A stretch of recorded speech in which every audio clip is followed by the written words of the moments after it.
Services and Assets, who's the lead cabinet member for this matter, and also Biggs, cabinet member Economy and Growth, the lead with the Stoddart, cabinet member Finance and Corporate Services, and indeed Councillor Price for Highways and Infrastructure.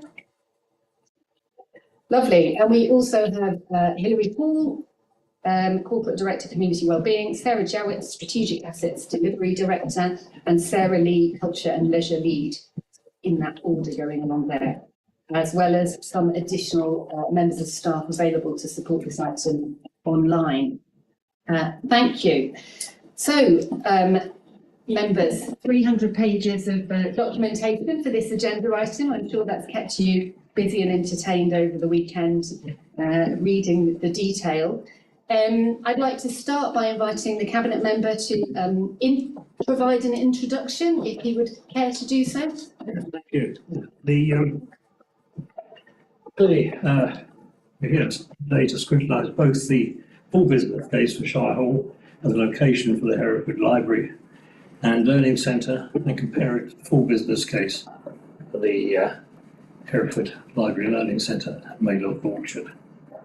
I would just make a few points that seem to jump out at me from the various papers. We've got the Mayloft case, we've got the Shire Hall case, we've got the political consultation case, we've got the report and the cabinet reports for various other documents. But Shire Hall seems to me to meet the strategic objectives of the town investment plan, together with bringing a valuable heritage asset back into the community.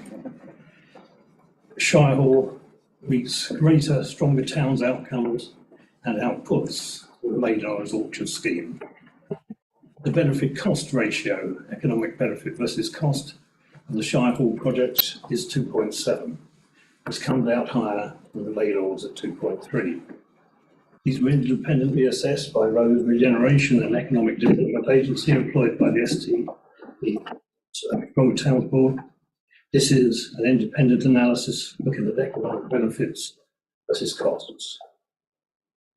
Shire Hall offers overall a bigger footprint than Maylaws and a potential to widen the offer throughout the building, create a community service hub linking to young care leavers, a service next door, talk community and broader adult learning service. The total footprint at Shire Hall is 875 square metres, 823 at Maylands. The library footprint is 435 compared to 374 at Maylaws, and the learning centre at 174 compared to 105 at Maylaws. There's more stronger towns funds can be spent on the visitor offer at Shire Hall as opposed to the build enabling works at Maylaws. And Shire Hall offers more space for the learning centre, including additional makerspace, business advice hub and sensory room for users. These are not provided at Maylaws.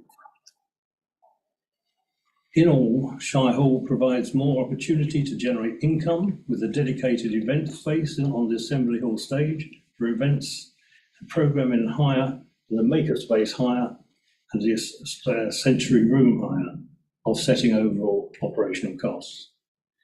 Financially, the projections indicate that additional operating costs would reduce if located at Shire Hall due to the removal of rental service charges incurred at Mayland, and the increased commercial potential.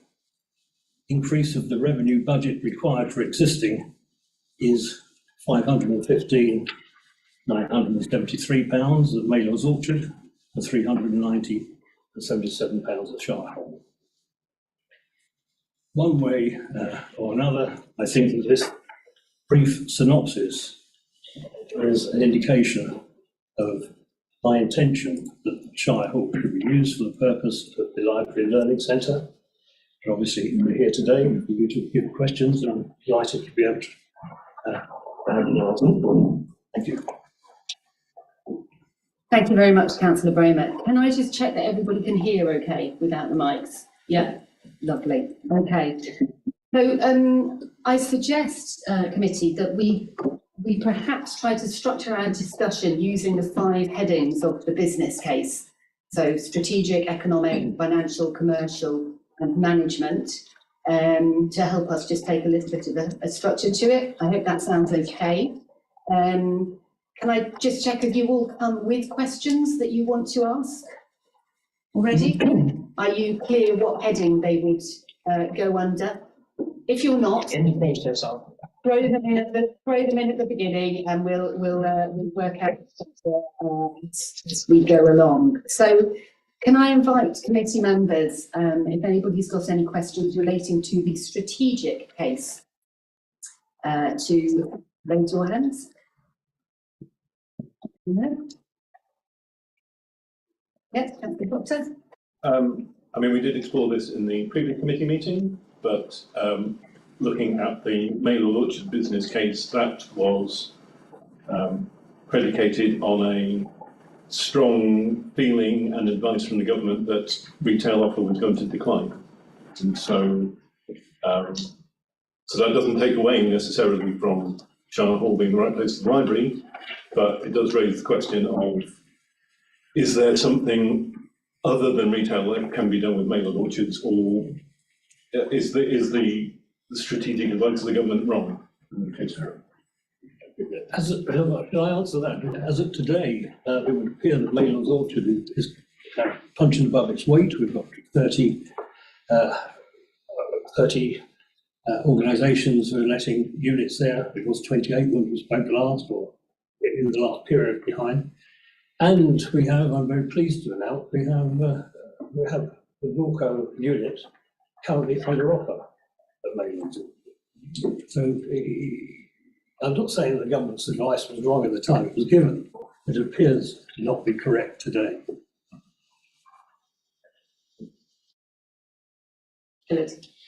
Yeah, from the strategic point of view, I mean, if you take 2 steps back and you look at these buildings, I think retail is going for one hell of a change over the last 10 years and is likely to stay that way. It's the options that you've got for these 2 premises. At least with Maylord, you have got options. You've got residential, you've got other options that you can do. The Shire Hall is a civic asset that we have, long established in the county, historic building listed, and its options are very limited. And if you're not careful, so it struck me, councillors, that you will end up with a great white elephant in the middle of the city if you're not careful, unless you find something to do with it. Now, it's clear we've lost the judicial capacity. It's very regrettable that that's happened and that's been allowed to happen. And, you know, Herefordshire will be the poorer for that from a judicial point of view, because we will no longer have the judicial capacity that we once had in this county as a result. So we have to look for other options. Now, looking at this business case from a strategic point of view, it strikes me that would you consider that the Shire Hall has those limited options, and therefore putting something as prestigious as your library into this building, which was one of its original intentions when it was built in 1830, but I'll grant you that 1830 library facilities and retail was a very different world. But would you agree that the Shire Hall has those less options, and therefore this makes sense to put the library there and the additional capacity that you already alluded to that you can add on to it, rather than Maylord's, where of course you have far more options of earning potential? Thank you, Councillor. Personally, I would say that is exactly the situation that we find ourselves in. We're very fortunate to have a prestigious use for the building that initially would take two-thirds of the building, the undercroft and the atrium or the auditorium, and eventually it could be used for further developments of that to make a hub in the library itself. And I think we have got here the opportunity to give that building another 100 years use in council ownership. Thank you. Thank you. Thanks. I have a question on the strategic case. So if we look at the document, page 62, it proposes only 2 options. So although they're not numbered, option 1 is do nothing, matters noted as the base case. And option 2 is develop library and learning centre in the Shire Hall building. Now, I would suggest that the base case is to continue with the already designed, funded, fully planning, permission, etc., Maylords option. Why has that not been considered as part of the strategic case? It makes no sense that the base case is considered to be do nothing, which is then laid out on pages 62 to 63, as though it is absolutely doing nothing. But in referring to option 2, making a comparison implicitly with the Maylords option by saying, for example, it offer more benefit and maximise strong accounts funding on units. So there is clearly the Maylords option is missing out of the strategic case. I'm very sorry, but I look at the strategic case in the business case, and that goes from 27 to about 40. Not 62, I don't quite know where you are. Okay, so we have green page numbers for this meeting and black page numbers for the cabinet version. So if you look at page 82 in your document, you may find it.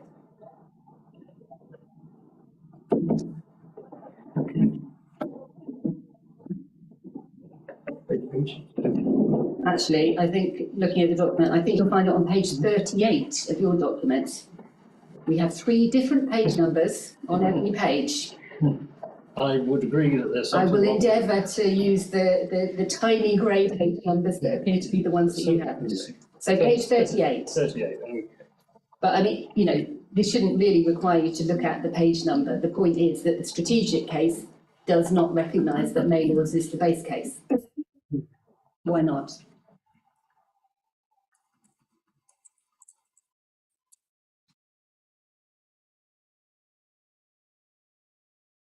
Base case, we're talking about comparing Shire Hall with comparing Shire Hall with Maylords. So the base case surely for Shire Hall will be what Shire Hall is to be used for, rather than. No, this is a business case for a library. So the base case should be the existing plan for the library. Why is it not included in the strategic case? This is the document for Shire Hall and not for Maylord. So I'm sorry that my answer is the same as it was. But option 1, the do nothing option, doesn't talk about alternative uses for the Shire Hall. It talks about leaving the library where it is and the impact on the museum service.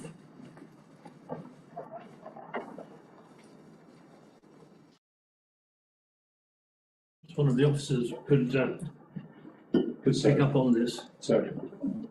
Who wrote the strategic case? I can answer on that. Basically, this was an independent look just at Shire Hall's location, so it hasn't been included. But why not? Because they're already a fully funded, fully planning commissioned, fully designed plan for the library, which is clearly the base case and is referred to on page 38 by implication as the base case. I think we were asked to look at an independent look at Shire Hall's location, so we took it purely independently. So almost as if that didn't exist, and that's how we've prepared it, like we did with the Maylords sculptures as well. And that's completely And that's how we unrealistic. compare them to the 2 kind of without any prejudice. But that's completely unrealistic. It's prejudice, actually. It is biased against the existing project. Not without prejudice, it is with prejudice. The base case is Maylord, which is already fully funded, designed and planning commissioned, clearly, and is referred to implicitly in the line below the bit that says the base case is do nothing. So the strategic case for this entire document rests on sand.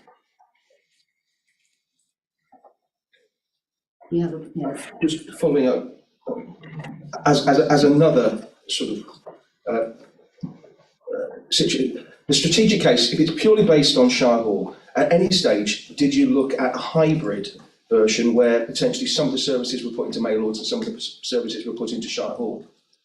because obviously that is another option. That was one of the things I'd like to say that I was delighted to take the opportunity to go around Shire Hall and go around Maylords, and I think that was a really great thing to offer councillors, and my views did change during during those tours. And one of the things I thought was, oh, hang on, we haven't got, Maylords could possibly do with a little bit more room. Why aren't we putting some of the services into Maylords and some of the services into Shire Hall, and possibly keeping a concert space within the county? I'm not saying that's the ideal situation, but when we're looking at the strategic case, I would have thought it could at least have been considered as another option. Was that at any stage discussed or thought about? No, that wasn't the. As Sarah said, we were looking the full business case was written, just looking at Shire Hall, not looking at any hybrid option. I think following up on what Councillor Chan was saying, so this is the business case for what? What is if you were to give a title to this document, what is the title of this document? Is it the business case for the library, or is it purely the business case for the library at Shire Hall?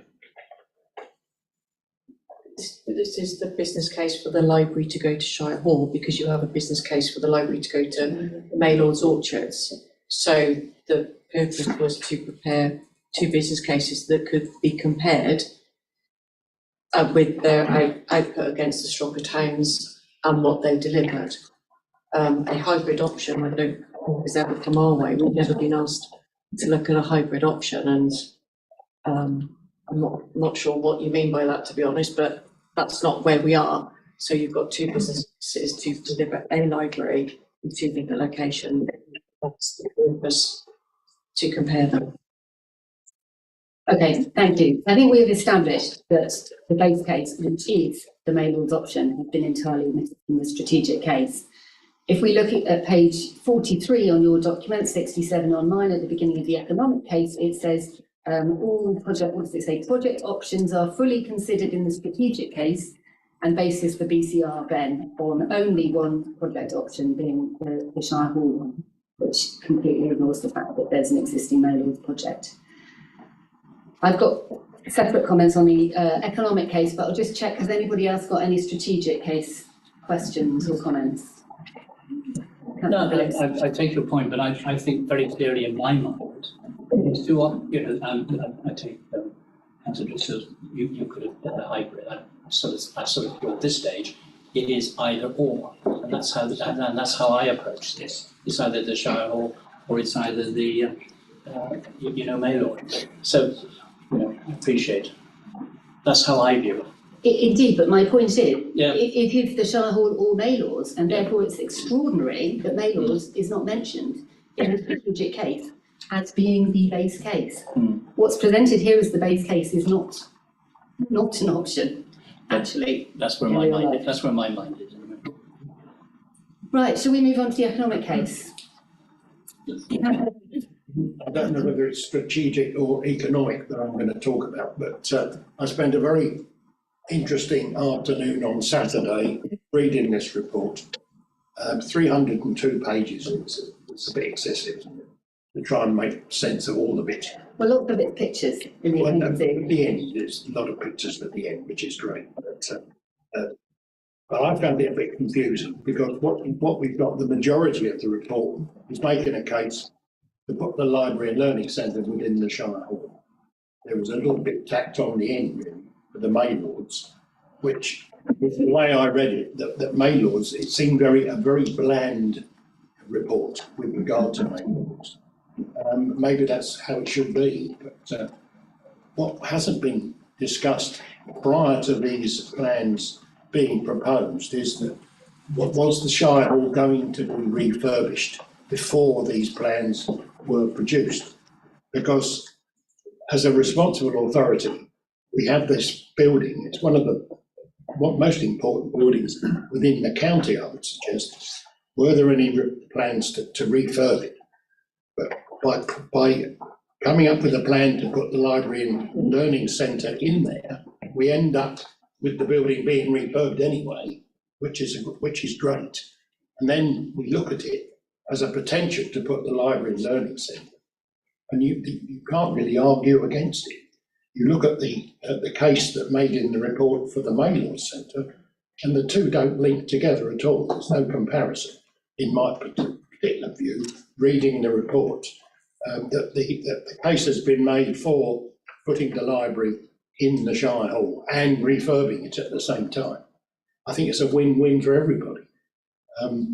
The fact that most libraries within the country, most libraries have their own separate building, don't they? It's in a high street, there is the library, completely separate. Whereas the Maylord's option is within a retail unit, which is that the best option? I don't know. But I think the case has been made in the report for the Shire. And frankly, having read all this report, I mean, it went on and on. But I was quite convinced, whether it's strategic or economic or whatever, just looking at the big picture, I see it wrong with the Shire Hall. But I'm not going down your little headings, that's unfortunate. I think they all link together anyway, don't they? Yeah, that's fine. That perhaps segues into my question, but unless you want to ask any questions of the theme, was that more of a statement? I think, yeah, it's just my opinion. More of a statement. I mean, Yeah. Yes. Yeah. Councillor Baker, you might have noticed in reading the 302 pages that there's a grand total of about 3 paragraphs referring to the £4.2 million phase 1 refurbishment cost, upon which the entire edifice of the remaining 301.5 pages depends. There's no detail given about that. So your assumptions about what will be done with bringing the building back into use rest on an even larger expenditure about which zero detail is provided in this. So this brings me on to my first question on the economic case, and I've got some quite detailed questions on the BCR actually, but the most striking thing about this document, I think, and about the economic case in particular, is that it does not include the Shire Hall repair costs upon which the entire thing depends. Surely the benefit cost ratio must take into account not just the £3 million that will be spent on fitting out the Assembly Hall and to some extent the undercroft, but the £4.2 million required to bring the building back into safe use, leaving aside the remaining additional 4 phases of doing up that have envisaged up until 2029, entirely uncosted, no detail given, but appear to include things like the doing up of crucial areas such as the atrium, which will be essential for any functioning Assembly Hall library to be workable. The other element that is missing entirely from this document and from the BCR calculations in the economic case overall is the cost of cancelling Maylords, which, as we discovered in the July meeting, are up to £1.3 million and at the very least 770,000. Why is no reference made to that in this document or in the covering report? And can you clarify for us the costs that would be entailed in cancelling the Maylords project? Councillor Stoddart. Thank you, Chancellor. Chair. The current cost that we've been given by the financial staff for the cancelling of Maylords is currently 446k. Now that is based on 135k spent to date, a portion of the 107k for Spell Metcalf and 203,753 to Mace. But those two figures will not be known until the final decision has been taken on the termination of Maylords. And why is that figure so significantly lower than the figures that we were told in July were already incurred, which was, from memory, £680,000 already incurred and a further at least 90,000 definitely to be incurred and up to a further 700,000. In relation to it, we've moved further on and we've got further granularity on those figures. But we were told that 600 and something thousand was already incurred, so have those numbers been shuffled to somewhere else? Why have they decreased when we were told in July that money had already been spent and allocated to these budget lines?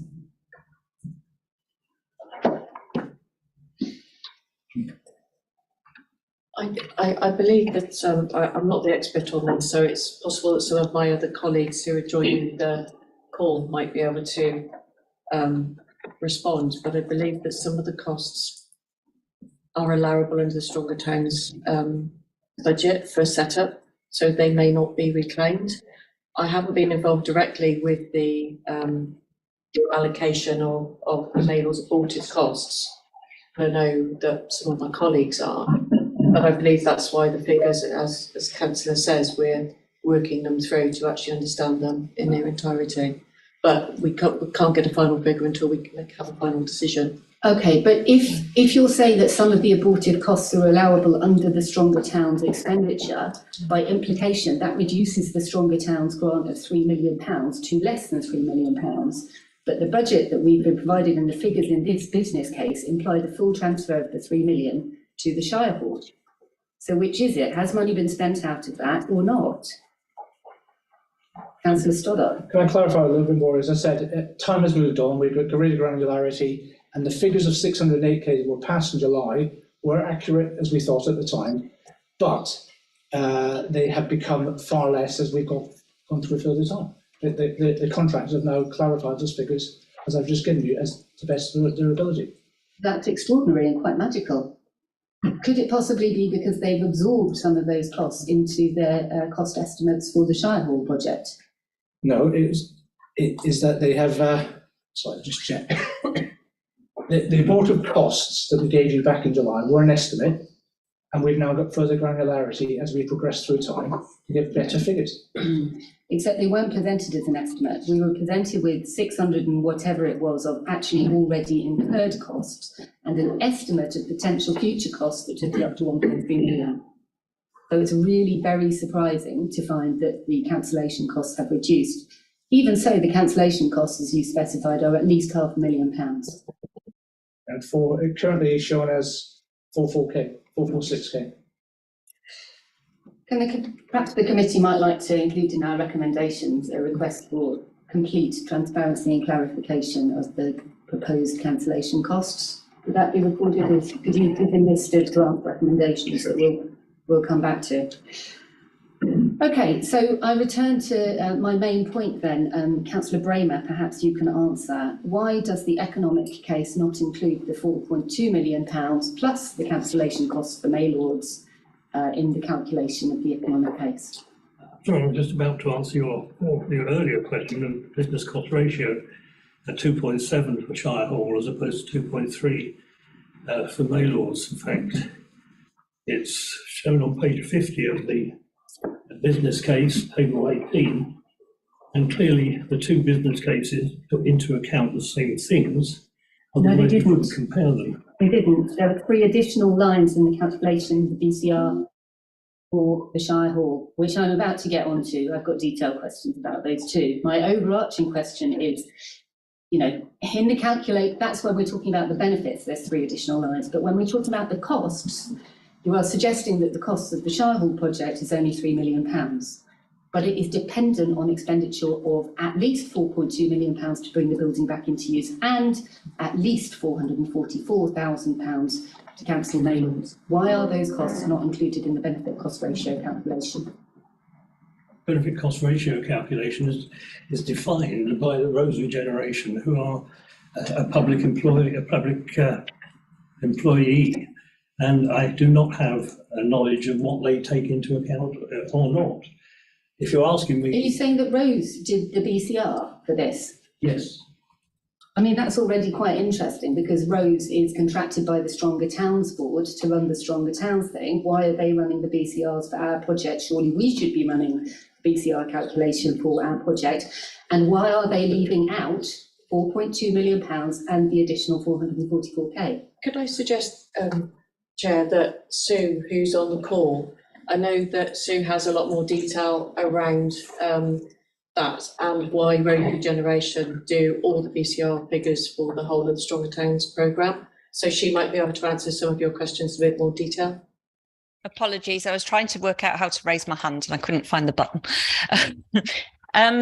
Just to clarify on a couple of your points, with regard to the costs that you were saying were raised originally for the cancellation of Maylord Orchards, there was around £600,000 worth of orders that were put in by one of the organisations that we were using, they have managed to cancel those orders at no cost. That's why the costs have come down substantially from that which was estimated in the first instance. So that's why there's that difference. With regards to the BCRs, because it's a full business case for a Stronger Towns project, essentially, Rose Regeneration provided all the BCRs for all of the Stronger Towns projects, which is why they were asked to provide the BCR for Shire Hall in the same way that they were for Maylords. The idea was to make the full business cases directly comparable, because that's what we were asked to do. That's really helpful. I mean, in a minute we'll get on to why they're not directly comparable, because not least because of the additional inclusion of 3 extra types of benefit in the calculation. But the fundamental question remains: it will not cost £3 million to bring this project to fruition. It will cost 3 million plus 4.2 plus roughly 0.5. Why is that not included in the BCR calculation?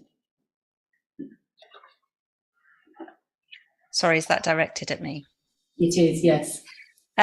So the reason being that the Shire Hall building is a council-owned building, and the refurbishment of the Shire Hall building is a separate matter to installing the library and learning centre into the Shire Hall. If you can imagine, if the refurbishment had been carried out last year, then this wouldn't have been brought into the equation.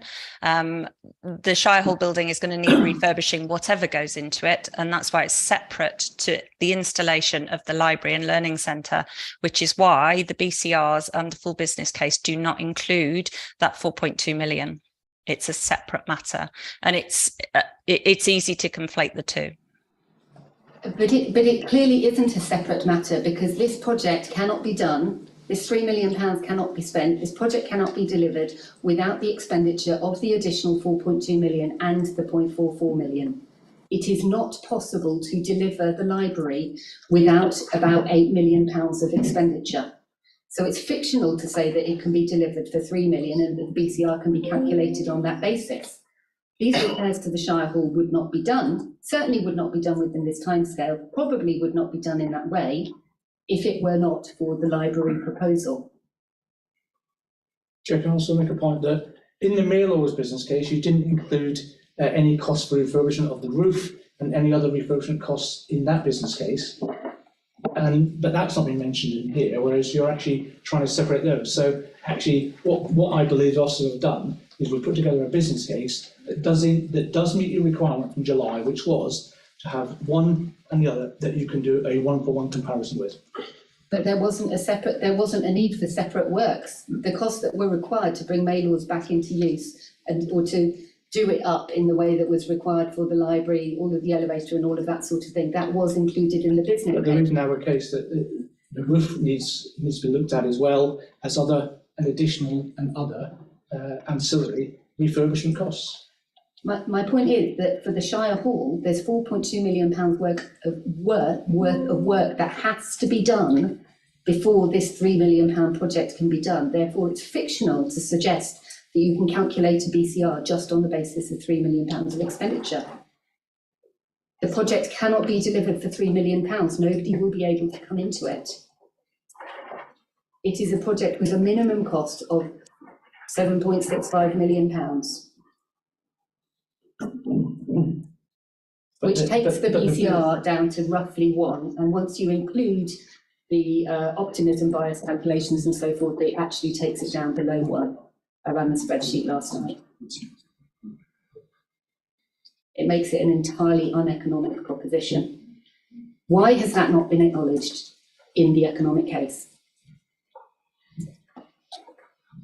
I believe, Councillor, that the BCR is a government formula that is used, and the requirement for it to be independently assessed, and Rose Regeneration have been appointed by the Stronger Towns Board. So I believe your questions may be legitimate, but I don't think we can answer them because we've just followed the process that has been given to us by central government as part of the Stronger Towns funding. So that's why we're looking slightly blank, I think, because those questions shouldn't, I don't think we can answer them. Thank you, Sarah, but surely one of you on this side of the table should have recognised that it's not legitimate to run a BCR on the basis of a £3 million cost for the project when it will clearly cost at least £7.2 million to put it into that building. But the figures have been given to Rose Regeneration, who run the calculation and run the process. And they clearly ignored £4.2 million of costs. I don't think that anyone can answer that question. They're following a formula. But so we can't accept this business case on the basis of that. I mean, it's our responsibility to quality control the work of our consultants. And if they ignore the majority of the sorry, cost, Councillor, they're not our consultants. They are employed by the Stronger Town Board, and as you know, there are swim lanes around that fund of which officers and parts of the organisation don't cross. So one would assume that they followed the same calculation for every project that's gone through the Stronger Towns. So you might want to raise those questions to the chair of the Stronger Towns to ask them how they did the calculation. I don't think we can answer that. except that this council is going to be asking the Stronger Towns Board to approve the transfer, of making a request to government to transfer £3 million from the Maylords option to the Shire Hall option, and the board and the consultant, and surely everybody in the council should be well aware that that project cannot be delivered unless, it says it really clearly several times here in very little detail, but it says it very clearly, this project is entirely dependent on spending an additional £4.2 million. And therefore, it seems ridiculous to do a BCR calculation on the basis of just £3 million of costs. Okay, now we've got an answer. Anybody else? I've got more detail on the BCR, but I'll give the stage. There's somebody else that they want to ask. Sorry, there are several phases as well, obviously, for bringing the Shire Hall up to scratch. And I was struck by, when we were taken around on the tour of Shire Hall, how it was sold to us very much that it's not going to be dark and gloomy. We're going to be redecorating all the hallway, all the atrium as you come in. The walls are all going to be, so it's a far more inviting space for the library. However, it's not going to be an inviting space for the library until all the phases have been completed, which, according to this, is not going to be until 2028. Is that correct? It's 2029. So, is that not something that should have been considered again within this document? The fact that we're not actually going to have the library that we've been promised, sold, when we've been taken around until 2029. And I'm not sure whether, because all of those phases haven't been included in this document, whether that should be included in the benefits cost ratio as well. Because we haven't even been given any of the figures for the future phases of the development of the Shire Hall, which are going to have a dramatic impact upon the whole feel of the library as a welcoming space for people in Hereford. I don't know if, Sarah, do you want to answer that? Well, it needs to be directed to the member first. Okay, Councillor Bramer. Yeah, Karen. Councillor Driscoll, my view is that the building isn't dark and gloomy, and up until when the building was not used because of the issues that became apparent with regard to certain things that needed repairing, that building was really impressive. It was being used, and it's a very historic building, and it was a very enjoyable building to be in and to use, and we had meetings there, council meetings. I attended Schreiber meetings. So the building was being used in a way that I thought was being well used, and it was a nice building to be in. And so putting the library in there, in the building where the intention would be to put it, and using the Undercroft area for all of the training purposes, and using the library, if all of that was up and running tomorrow, I don't think that walking into that building, it would be, anything other than a great building that's being used once again, and it's going to have a library at the end of it. I think the wonderful thing about assigning this purpose to a library, the building to a library, is it opens up the scope for so many things to happen as a result of it being used in lots of different ways over time. But I don't think it would detract from using that library space when it's if it's completed in that time. It wouldn't negate using the rest of the building as what we were using it before, and I think we were using it in a very positive way.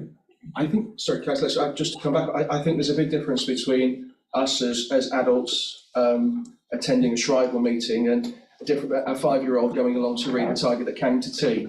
I think walking along those dusty corridors with full-length pictures of old white men in robes, it's not a particularly welcoming place for the youngest members of our community as it currently stands. And as I say, it was sold to us, or sold to me certainly by the officers, that there was going to be significant work done on creating a much more welcoming environment for all of the community, which is what sort of turned my head in some ways. And the fact that that's not going to be done for a significant number of years makes me seriously concerned about whether the initial impression of the library for everybody in the community is going to be a positive one. Yeah, if I may. I mean, again, when I was leader of the council last time, we had parish council summits, and we had in that corridor, we had lots of organisations advertising the things that they were doing. Some of them were like Fastershire, some of them were other community groups advertising other things, and that atrium space was really well used then. And there was no major change to the fabric of the building, and I just thought it was a welcoming space, and it showcased what communities can do, and it showcased what Herefordshire Council was doing, and that there was no great cost to that. The benefit of, as I say, having a library and learning centre there would be that it opens up all kinds of scope to do many, many different things over a period of time. But I don't think those things have to be in place necessarily for it not to be a welcoming place and a place where we can have a great library. Thank you, Chair. Can I also say that in the budget for it, there is when you're in around, Councillor Driscoll, the lights were turned off, the top homes are across areas, because those bits of the work that you're alluding to will be done as phase one. It's the work leading into the library areas. So it will look much better than perhaps you're alluding to at the minute. But is it also possible to me invite Sarah to join in? She can give a bit more detail on that side. So, Sarah, can I ask you to interject that? Thank you, Councillor. I think the points that Councillor Stoddard made are absolutely right. Clearly, the building has tarpaulins on and the lights weren't on. I think the point we were trying to get across was that actually the library will be fully finished. When the building opens, the library will be fully finished. It will be a ta-da moment. That's it. The rest of the building will be fully usable. So the whole building will be usable at that point. It may not look quite as shiny and may not be ultimately where we want to take it, subject to funding, and to make the building more usable for the future so that it protects its use and its heritage and gets it used. The whole idea is to get the heritage available to people so that everyone can see that building and understand the history of it. So one of the first bits we have to take out part of the old court accommodation. So we'd like to put an interpretation space in there, and my colleague Sarah has put in, or will be putting in, for a grant that will fund some of that work to the front to make it an interpretation space to get people to understand the history of the building. There is actually a YouTube video that I believe Harker put on around how the building was developed and the importance of the people who designed it and then built it and how it used to work.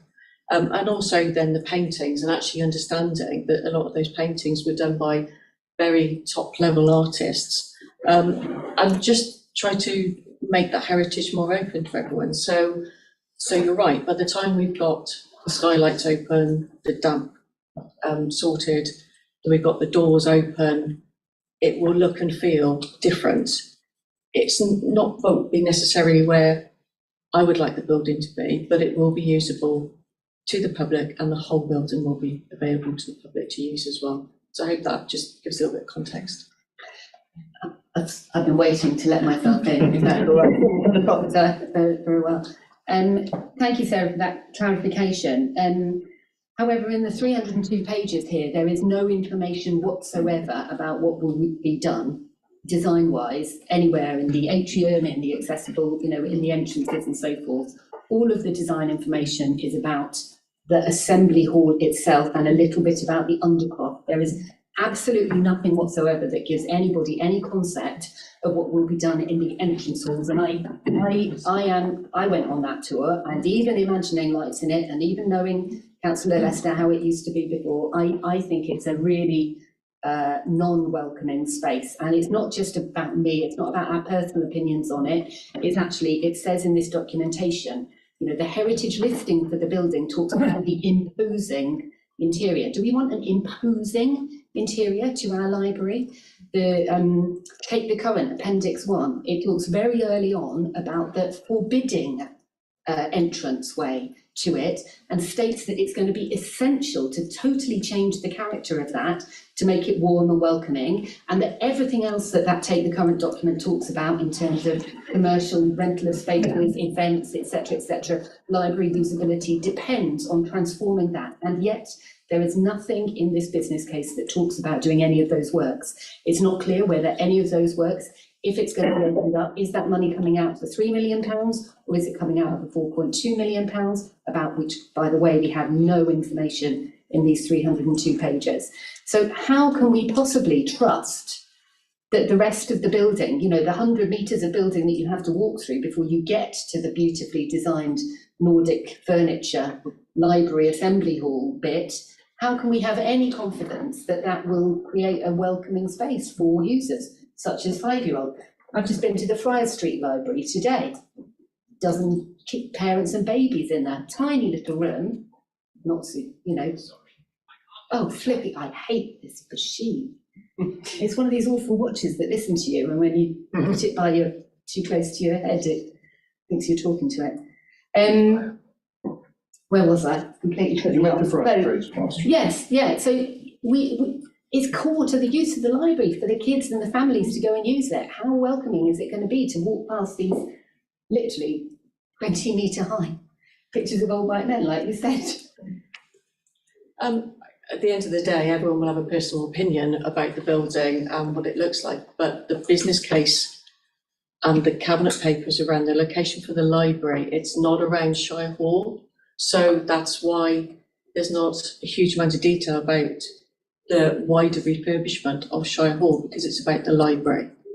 But isn't it ridiculous to pretend that the library, as in the assembly hall, can be treated as a separate thing from the entrance to the library, which entails walking through the rest of the Shire Hall? The toilets are going to be the ones in the rest of the Shire Hall. The reception is going to be the bit in the rest of the Shire Hall. Isn't it crazy to pretend it doesn't exist in a vacuum? Exactly. Ultimately, the projects are linked. They have to be linked, but the cabinet papers around the rest location for the library, the business case is about the library. So we've tried really hard to try and, even though the projects are linked and the refurbishment of the Shire Hall, if you like, is the superior project, but this element of it is around the library. So we've tried to keep it as that, because otherwise the projects get confused. And we need to be very sure that the Stronger Towns money will only go towards the library elements, and that's what we've done. But they're not just linked.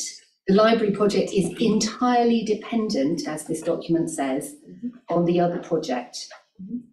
This 302-page document is entirely dependent on a project about which we have literally a paragraph of information. How can a council consider making a decision on that basis? Particularly when you're talking about people accessing the library, you're talking about how bright and airy and lovely it will be, but that isn't actually included in this project. It's a... I guess one of the things for me is I can't understand why we can't trust the people who produced what we've got and shown us how it's going to look. Why is there no trust in the fact that the same people, when they come to design the other parts of that building, will not produce a building that is welcoming? I've been talking to people on the street and everywhere about this building. People are so excited about the project of what's going to happen in the Shire Hall. Some people, this morning I spoke to a young lady in her 20s who said, if the library moves to the Shire Hall, that will be the first time I enter a library, and I'm looking forward to taking my child there. Right. I'm looking forward to seeing what these things are there. And I feel that the presentation of how it's looking is so good that I can't wait to see what they're going to do with the things that are, at the moment are dark and gloomy. I guess I'm one of those people who has an element of trust in that people are going to produce what they say they're going to produce. And I just think, isn't there room for that trust to happen? Thank you, Councillor Cornthwaite. It's a very interesting suggestion, but I would suggest that our job here is scrutiny, not trusting. Our specific role in this situation is to scrutinise and ask questions and look for issues that may not have been considered and thought about. And we cannot trust that something will be produced when we have been given zero information about what that thing is. We can all trade anecdotes about people that we've met and who've been excited about one thing or cross about another thing. If you read the Hereford Times letters page, you will see there is an overwhelming wave of letters against this proposal. So that's my impression of what the public thinks about it. But the point is that our job is scrutiny, is questioning. And if there are holes in a business case, it's our job to question them, not to say, you know, the furniture looks nice in that bit, let's hope that they do equally nice furniture in the rest, to be honest. Councillor Baker. It's funny, you talk about a gloomy atrium and what have you. You've seen TV programmes where you've got horrible gloomy houses. They go in with a paintbrush, a bit of furniture, and a new carpet and some lights, and it's turned into something fantastic. And it doesn't cost a fortune. I mean, making that great big area welcoming for someone with a design brain, it's not going to be difficult. But what I'm concerned about is you've got the £4 million and you've got the £3 million, and the report we've been reading, the 300 pages, refers to the fitting out of the library. It doesn't mention the refurb of the building, which is a separate budget, I would have thought. As Susan White mentioned it, that if we'd done it last year, it wouldn't have been even discussed today. If they put the £4 million last year into refurbing the prior, with no ultimate purpose to it, but we wouldn't have discussed it today. And I'm wondering why that's been left out of today's report. It's because it's a separate budget and it doesn't relate to kitting out the library. It does relate to people being able to get into the library. Yeah, this document specifies... That's our opinions, isn't it? No, it's not. It's not a fact, surely. It is a fact. It's where the door is. This document, exactly, it's the door. This document specifies in about 3 places, it specifies that this £3 million project is entirely dependent on the £4.2 million of expenditure. And nowhere in the brief paragraphs that refer to the £4.2 million is there any mention made of works in the atrium or the reception or anything like that.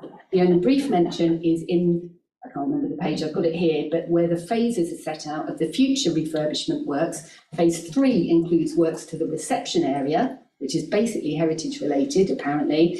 And phase 5 in 2029 is repainting and carpets. And carpets, 2029. Right. Phase 5. None of which is costed, by the way. Maybe. And there's no breakdown of the 4.2 million. Maybe we should have had a 400-page report. Absolutely, or 600, we need the 4.2 million set out. Ben? This seems very prosaic after all of this, but in the report, it talks about the importance of softening the facade, but I cannot see what phase that would come in.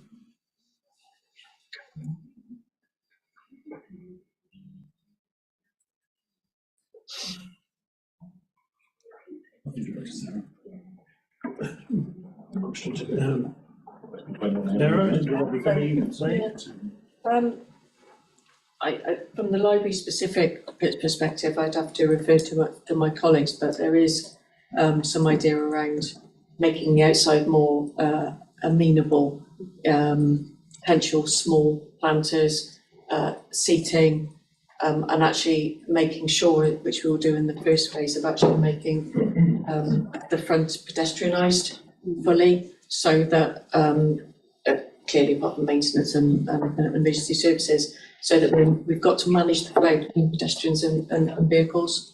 So that is part of the phase, and the conservation officer would like to put back railings that were more appropriate to when it was originally built. So there is talk from the building perspective of doing some works around the front of the area, yes. We're also looking at seeking permission to list a building for things like banners on the front and wrapping the columns. So if we're doing a specific literary promotion around Herefordshire or whatever, you know, you could actually, a bit like the British Museum does, that you can soften the front that way. But certainly there would be very limited works under conservation that we can do. We've met with Historic England, who are really excited about this project, and it's only an initial meeting. We've got to get into the detail once the designs start to flow. But clearly anything we do will be in line with historic remit as well. So just so I'm clear, such works as can be done to soften the imposing nature of the front of the building would be in phase one? No. Right. So what phase would they be in? I think it's 3. I mean, at the moment, this is an indicative programme. Yeah, so phase 3, yeah. Yeah. So the public space revamp down front of building, yeah. Just to say, sorry, just to interject as well there, that we have included some budget within the breakdown of costs to include some exhibition infrastructure and also some orientation signage that will go within the atrium and main corridor to get people from the door to the library, to soften that and help bring the library a little bit more towards the door. So the budget is there within the costing breakdown. Thank you. So while we're on the financial case, we've been talking millions. I'm going to be talking slightly less now. I've still got questions on the economic case. This is part. It is part of the economic case. Okay. It's just built in. The financial case. Oh, okay. There's economic, financial, and commercial. I'll wait. I'll save myself. Okay. Anyone else on the economic case, David? No, we're not doing that. We're not doing it. Rose regeneration has been referred to a number of times. I'm a little bit confused as to what their role is. For instance, in the business case here on the front, there's the logo of Herefordshire Council and also the logo of the Towns Fund. I don't think the Towns Fund are sponsoring this, because I'm not sure the board have not kind of commissioned this report. So that board have not commissioned it. So Rose regeneration, are they being paid by the Towns Board or are they being paid by the council?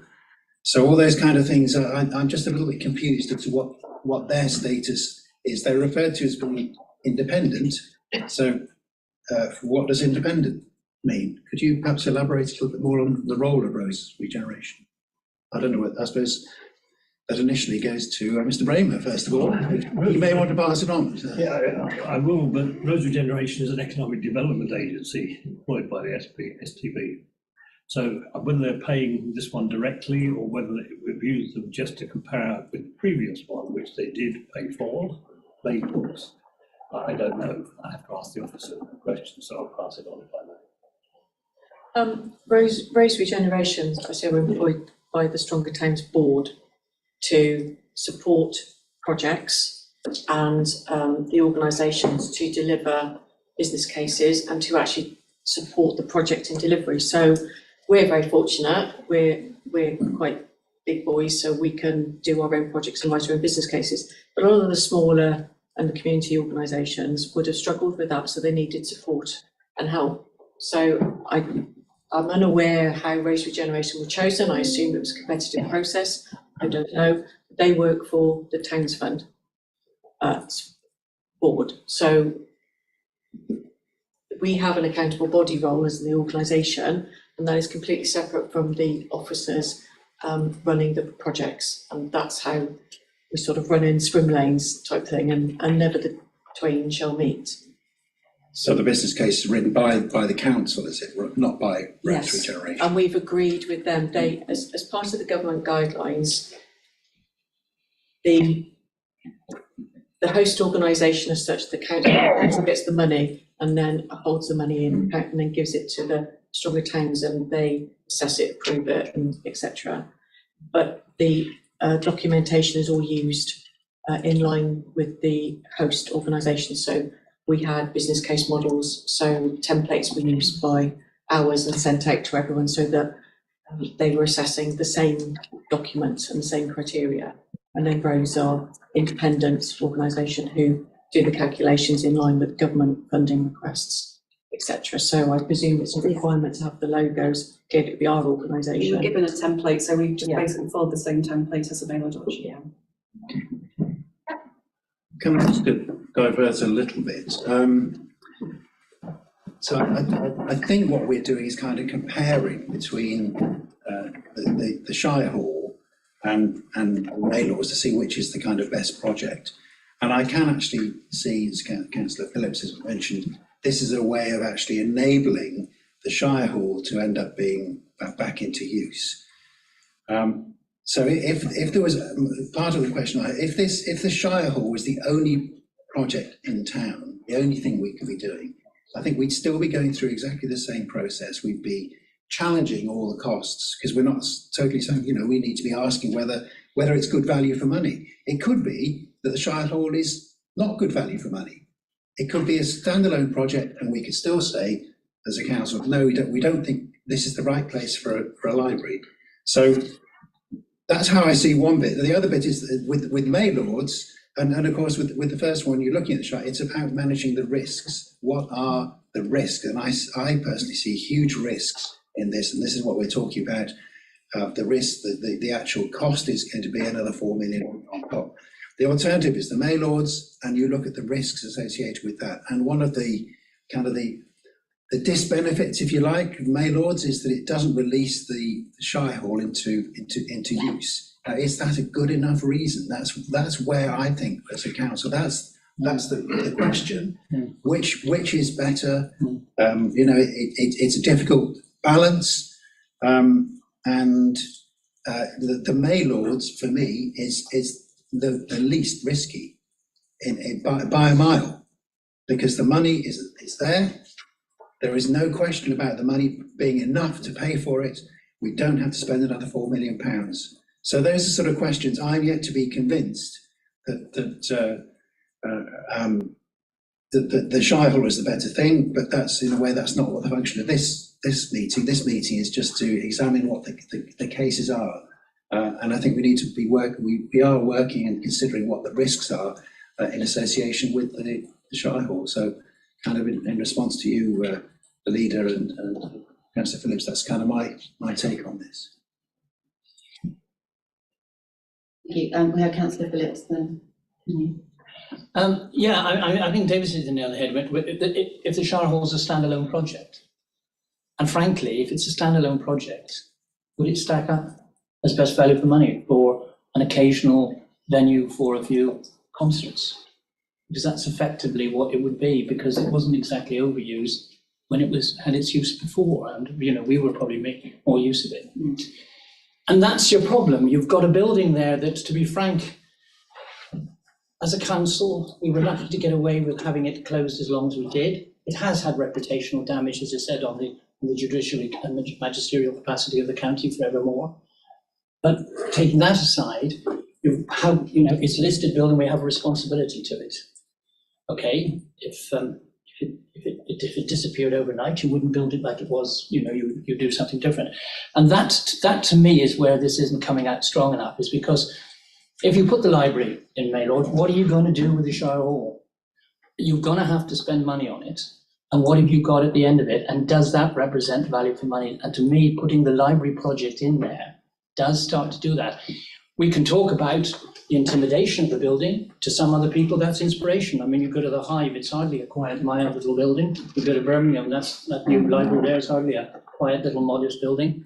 So that, when it comes to the economic case, you have to have that broad view across the authority and say, capital budgets are tight like every budget, but you ain't going to get away with not leaving that building like it was. In fact, it's says a lot about the calmness and moderation of heritage people, that they allowed the situation to go on as long as it did. So I think, to me, that's the true element of this, is that you have to bring that into the matrix very clearly. Now, the economic issue I want on the Maylord business is, what are the considered outputs that you've got of Maylord? You have a more easier project. You've got more flexibility with that and more options. And I would have thought, I expect I can easily have this confirmed, that you have got more revenue potential from Maylords than ever you would have from anything you did in the Shire Hall. And that also is part of the solid business case of it all as well, surely. Is that right? Absolutely. Okay.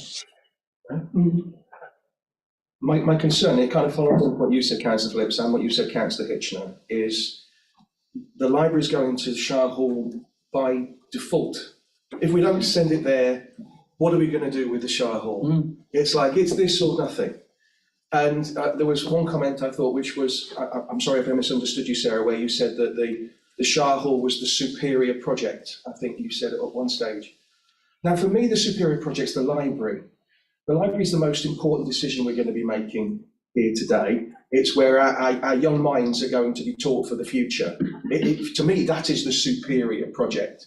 And I think the question shouldn't be, oh, well, if we don't do this with Shire Hall, what are we going to do? The question should be, where is the best place for the library? And that should be the one question that we have to answer. If that's the Shire Hall, fair dues, fantastic. But if it's Maylords, that should be where we're taking it. And I think conflating the two, and it's being presented that, oh, well, we've got this big building, we've got to do something with it. Oh, I know, let's put the library in it. If that's our default position, I'd have really strong reservations about supporting it. Yeah, Chair, sorry, if I can. You're right, I did say that, but the context is wrong. So if the library was to go to Shire Hall, then the Shire Hall refurb would be the superior project in that case. But you're absolutely right. It isn't why we're here. We're here, as you absolutely said, and the purpose of this is to compare two business cases, one for the Shire Hall, for the library to go to Shire Hall, and one for the library to go into the Maylords. That is the most important point. You're absolutely right. So I did say that, but it was only in the context of that if the Shire Hall was the chosen location, then that's how we'd have to run the project. So hope that clarifies. I just hope my fellow councillors will, when they're making this decision, when they're thinking about it, the most important question they will ask themselves is, where is the best place for people to learn, for people to get to grips with the facilities of the library, and not what's in the best interests of, oh, well, we could save a buck if we move the library into the Shire Hall. To come back to Councillor Driscoll, Chair, is that's exactly what these two business cases do. They sit and they compare the library in the Shire Hall together with the library in Maylords. And when you read the two together and then read the covering report at the front, where there is a full comparison, in my belief, it comes out very clearly that Shire Hall offers a better learning environment and ultimately better value for money we can argue the financial aspects, but on other aspects of it, it's a better offering with a better return on investment to us as the people of Herefordshire, I believe. Thank you. This brings us nicely back to what we're supposed to be looking at, which is the economic case. I've got some detailed questions on that, because your assertion there, Councillor Stoddart, is based, I think, on your interpretation of the BCR calculations, which, as we've already established, don't include the full cost of the project, which, if it were included, would reduce the BCR to 1 or less than, once optimism bias is taken account of. But I have a couple of other questions about this. The first small one, but possibly important, is: are you using an additionality factor of 0.65 or 0.66? Because the two different figures are given on two different pages of the business case. Councillor Bramer? Can I ask Sarah, or take that one? Yeah, the additionality was actually provided by Rose Regeneration, for all of that section. So nobody else spotted that it doesn't add up? In the business case, two different figures are given. I took the trouble of putting the figures from the two business cases, Maylords and Shire Hall, into a spreadsheet, which makes the numbers more easily manageable. The figures that are given on page, table 18, what page is that? 50. 49.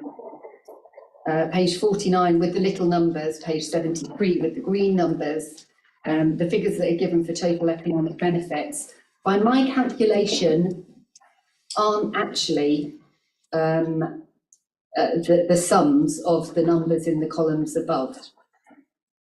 I'm working with two decimal points, so it may be that there's a degree of rounding error, but I've got some differences between the sums that I make and the numbers that are actually written into that, which is puzzling. I note that those same differences, actually, there's a similar problem in the Maylords thing, but I think that needs to be looked at and checked, because obviously it affects the overall calculation. Anybody got an explanation of that, or shall we just note it as something that needs looking into? We can go back to them and just check that. Lovely, thank you. The core difference, the reason why there's a difference between the BCR for Maylords and the BCR for the Shire Hall, aside from the issues about which costs are included. So there's two key factors. One is the introduction of 3 new types of benefit in the Shire Hall calculations, which have not been included in the Maylords calculations, but which may well apply to Maylords, or may indeed be very tenuous for the Shire Hall, but either way it means we're not comparing like with like. Plus a significant increase in the estimated value of non-accredited learning, along with a halving of the estimated benefit of accredited learning in the Shire Hall versus the Maylords. Why is this? So why does the Shire Hall BCR calculation include value of capital learning investment and value of development land? In fact, it includes more than £1 million of value of development land, when we know that the value of the site is £575,000 only. And the value of the Maylords development land is very, very significant, many times higher than that. So why have these lines been included in one but not the other? The figures have been provided to us independently, so we'll have to go by Rose Regeneration. Did nobody check the figures? You know, am I the only person that has looked at the numbers on this project? No, I've looked at some of the numbers. Yes, yeah, excluding present company on this side of it. But, you know, how are we in this position that we are asked, you know, the Cabinet is on the brink, supposedly, of making a decision to commit effectively nearly £8 million to this project without a true understanding of the underlying finances? If you include the relevant numbers and if you compare like with type, like, this is not an economic project, no matter how nice we might think it might be to bring the Shire Hall back into use. It is not a project that makes any financial sense. In fact, it's a project that proposes spending more than 13 times the value of the building itself on bringing it back into use.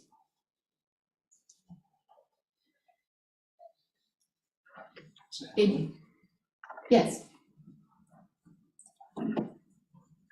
If it costs £7.64 million to bring this building back into use, this building that is worth £575,000, as was disclosed at the previous meeting, it's 13.29 times the value of the building into use, and not even full use, because as we've just discussed, it doesn't include doing up the entrances, making any use of the other rooms, etc.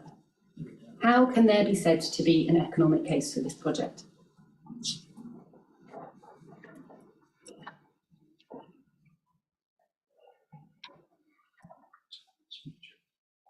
I take silence to mean that nobody has any answers on this. I think this committee might wish to recommend that before it comes to Cabinet, that some answers are elaborated. Chairman, I certainly think on the point you raise, we need clarification on that. The proposed discrepancy of figures. We will get clarification on that before Thursday.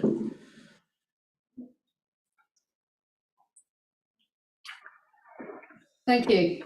Can I come back to that? Hang on, I think you're first, were you, Councillor Porter? Again, a very small point compared to all the blind points, but while you're getting clarification, I couldn't get the increase in capacity and accessibility to new and improved skills facilities line in the Shire Hall figures to add up, which I'm not saying they don't add up, I just didn't understand how they were reached, and so it might be, if you're getting clarification, it would be good to get some clarification on how that's calculated as well. Thank you. Sorry, Councillor Stoddart was next, then you. Yeah, thank you. What I would say is that you mentioned the 13 times the value. Sometimes you measure, as I've made a point a few times, you don't just measure it on financial return. It's actually other aspects of it: social value, feeling, emotion, and that's what we believe part of you'll be getting with the Shire Hall, putting the library into Shire Hall. Are you saying that you think that the value of Shire Hall will be increased by 13 times its value emotionally? No, what I'm saying is that as part of that, you will get a return other than just financial costs. But that is not a return that is recognised by the Treasury. It's not a return that is recognised in any other form of investment assessment. And I am absolutely certain that it is not a return that you would accept if you were making a decision yourself on investing your money. So why should taxpayers accept a reassurance that this is a sensible way of spending money? Chairman. Yeah, I mean, it brings into question what you do with historic buildings. And I'm reminded of White Cross itself on the roundabout there, which of course was very badly damaged in my era. I would like to explain to the public the amount of money we spent restoring that cross, because it was way in excess of what its value was. It's how you actually bring in what historic buildings are. White Cross is there. It's part of the history and fabric of Hereford City, as indeed is the Shire Hall. So you've got to do something with it. Now, if you look at it financially, I mean, there ain't many historic buildings like that you probably would spend money on. But of course, you're under a responsibility to do them. So I'm instantly taken back to White Cross. And I remember when we were spending the money on it saying, dear God, if this gets out in the public, they'll say, what on earth are we spending all this money on? Well, the alternative, of course, was to dismantle it. So there is that problem of how you see it. I take your point, it's a lot of money, but the alternative is, do you just scale it down or just, take the roof off? So you have a problem. You can't just see it as commercial when there's a historical aspect to it. That has to be applied, doesn't it? Councillor Phillips, I think you're conflating two things. I'll refer you back to what Ed said a minute ago, which is that we are deciding today what our recommendation on where the library is best put, not what the best use is of the Shire Hall.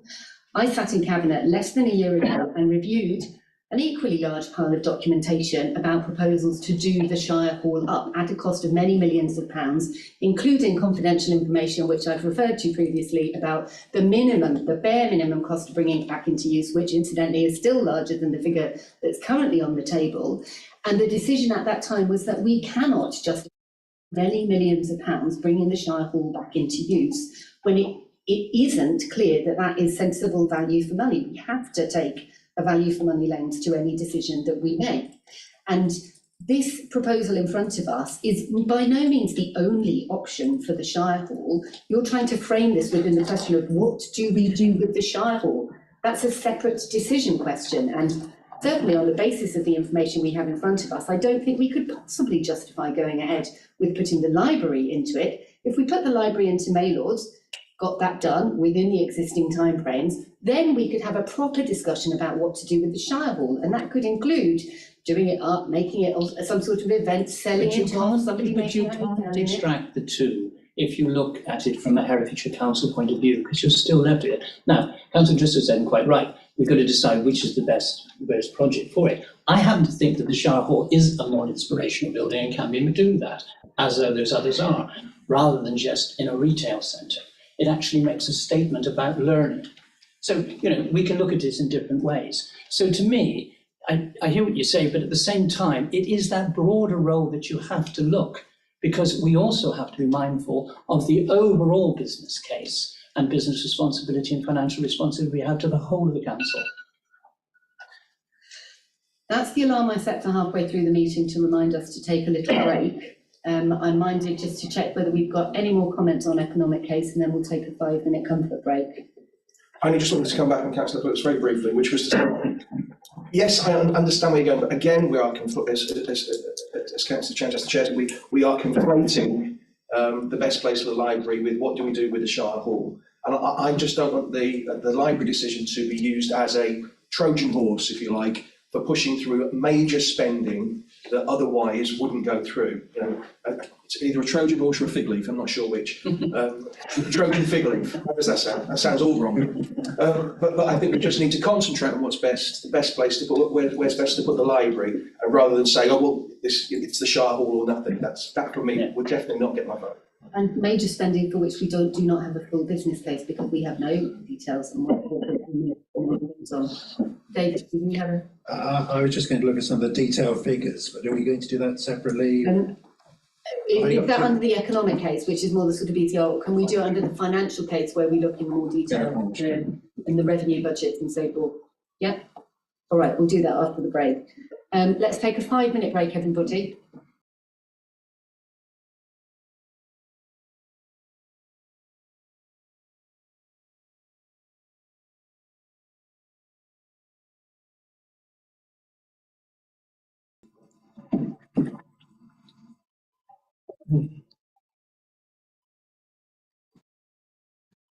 And we're live again, Chair. Great, thank you. Welcome back, people online, to the live stream with Connected Community Scrutiny Committee meeting. Right, we've done the strategic and economic. Moving on now to the financial case. Members, can I invite you to indicate if you have questions on the financial case?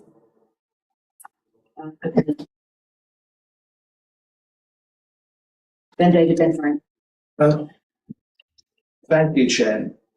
Looking through the document, one of the key aims, and it keeps cropping up, is to establish a showpiece library and learning centre which brings culture, entertainment, skills and education together in a vibrant cultural hub. And as you're going through the document, I think on page 41, it breaks down a lot of the income that we can expect to potentially see as a forecast. And throughout the document, it talks about how this project will align with Arts Council England's strategy from 2020 to 2030. Now, looking at the income that's quoted, I think the figure for evening events, these are much smaller figures compared to some of the sums we've been talking about. I just wanted to sort of drill down into a little bit of the detail, if I may. The income is quoted at 16,478 for evening income. And so this is part of the commercial opportunity, I guess. And when you go into the strategy on page 127, the appendix on page 127, that's quoted as showing that has been calculated by looking at 18 events at £15 each and 12 events at £10 each, a capacity of 65 people with a potential audience of 65 people, which works out at about 42 people. Sorry, I've looked at all those figures. So you're looking at 30 performances to bring in that money. My question is, what are these performances? firstly. If they tie in with arts counselling, then I'm guessing these are professional performances that will, will be of a quality, Councillor Raymer. Yeah, well, there would be things that are associated with libraries. They're not concerts or anything like that. They are sort of book launches, poetry readings. They're sort of the soft side of entertainment. But you're charging £15 a ticket. Whatever the charges are quoted. That's what's in the appendix. Those would be the right charges for those kind of events. So would these be professional events? I mean, you don't tend to charge for a book launch. You try and sell copies of the book. Yeah, absolutely. But we have looked at various things. I just gave 2 of them. I think some of the officers maybe only give another 2 or 3. Yeah, we're looking at kind of author events and different types of small performance using the stage area in the Assembly Hall. I understand small performances, and when we're looking at performances for 65 people, those tend to be in the line with sort of children's performances, perhaps. Is that what you were thinking? Puppetry and that sort of thing? It could be a mix. I think we're looking at potentially adult performances, kind of things in the evening, but also for families as well. So yeah, Okay. It was just a proposal in a mix of those types of events. I think if you're looking at anything that would be deemed to be a professional performance that somebody might charge in the region of £15 a ticket for, which would tie in with the sort of events that Arts Alive in Herefordshire is putting on, those kinds of performances. The cost of the performances that you've got in the expenditure works out at £152 per performance as an average, which is, in my experience, massively under what it would actually be. You're lucky if any of these performances bring in the region of 80% of their actual cost. You're lucky if you make a 20% margin these days on any of these performances.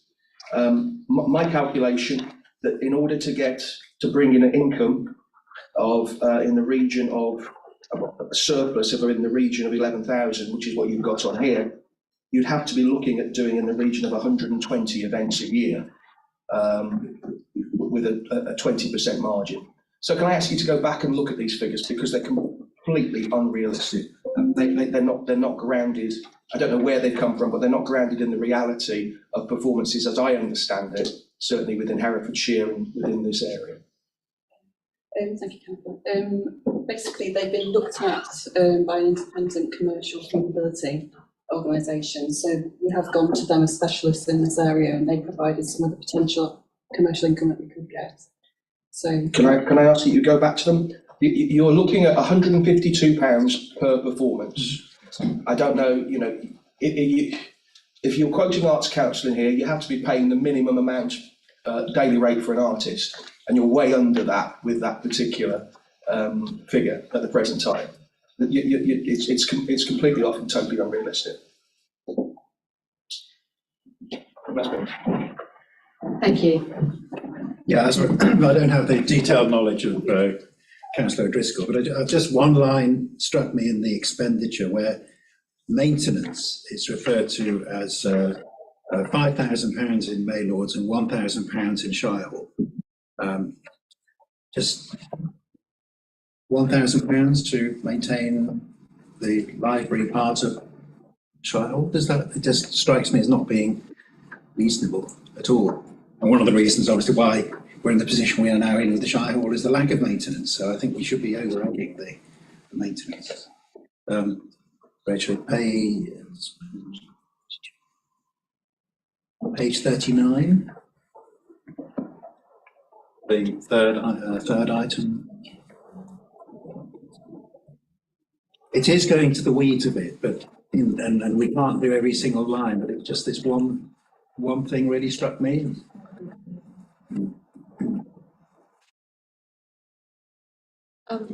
Sorry, Councillor, if that's all right.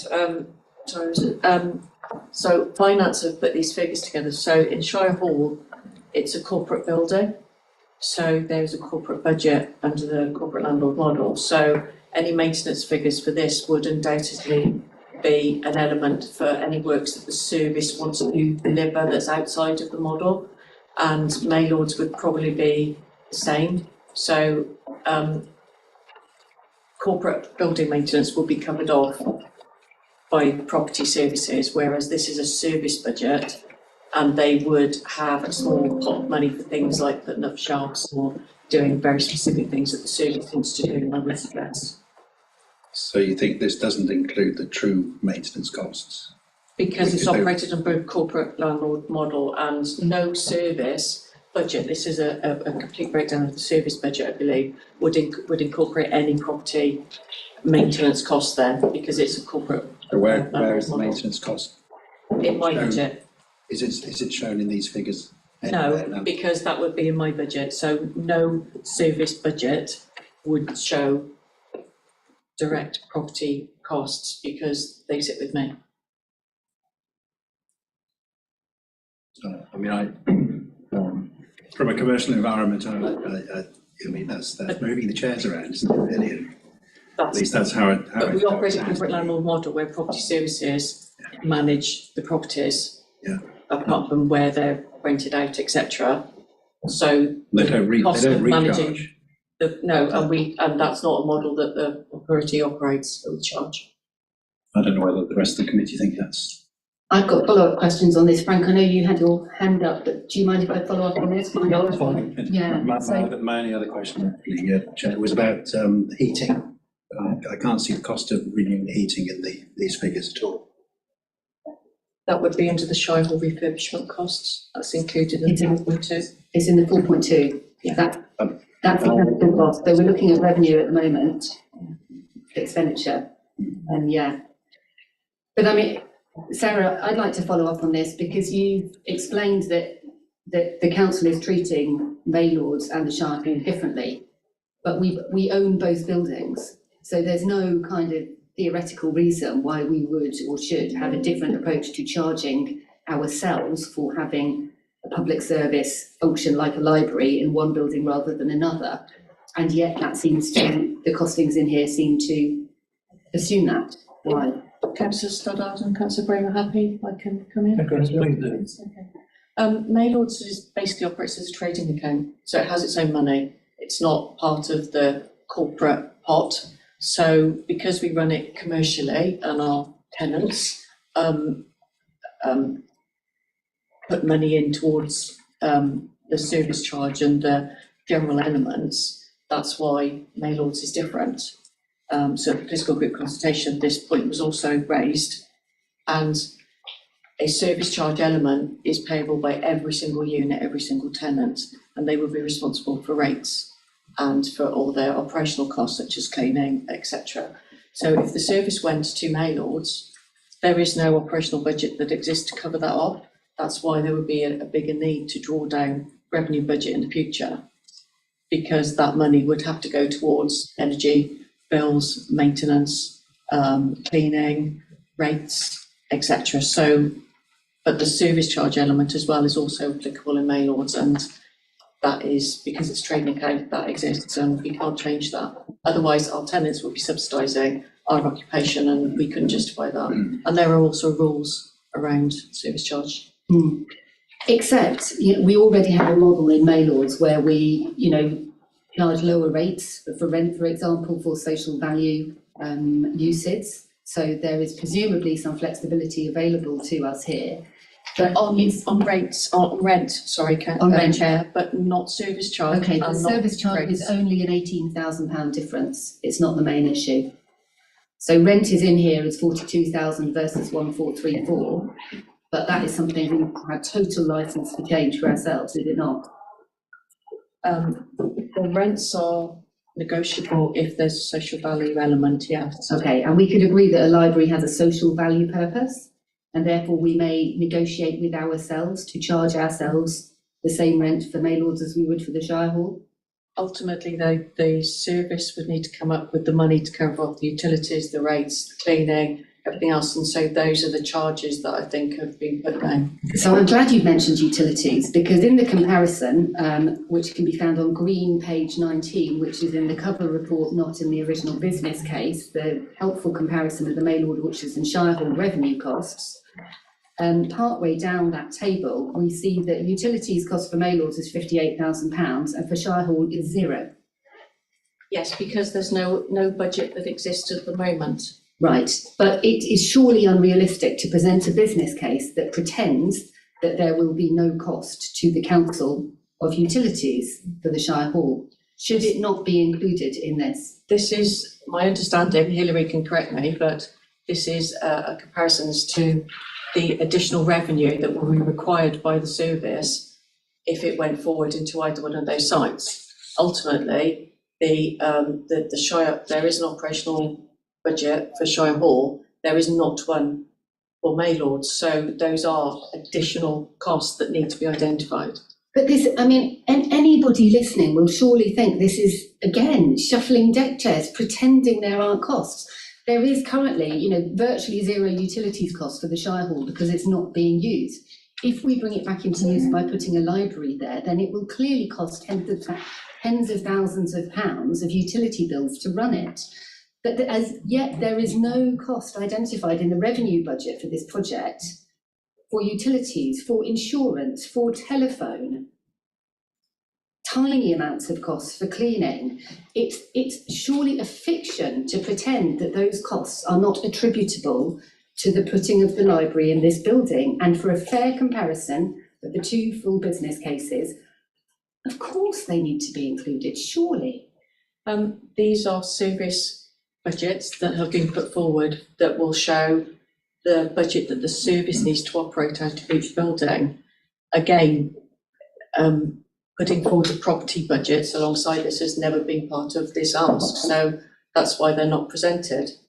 But what, I mean, you know, how could we justify this? Cabinet leader, I'd like to ask you, how can you justify presenting to the people of Herefordshire a budget for this project that hides the true cost of running it by pretending that part of those costs are included in another budget and therefore not acknowledging that these are just costs to the council? I think you've had your answer from Sarah about the fact that there are extra costs to putting a library into Maylords. And then there's overall costs of council buildings, and that is why the figures are lower than you would have if you've got a standalone operation of the library in Maylord Orchards. But I think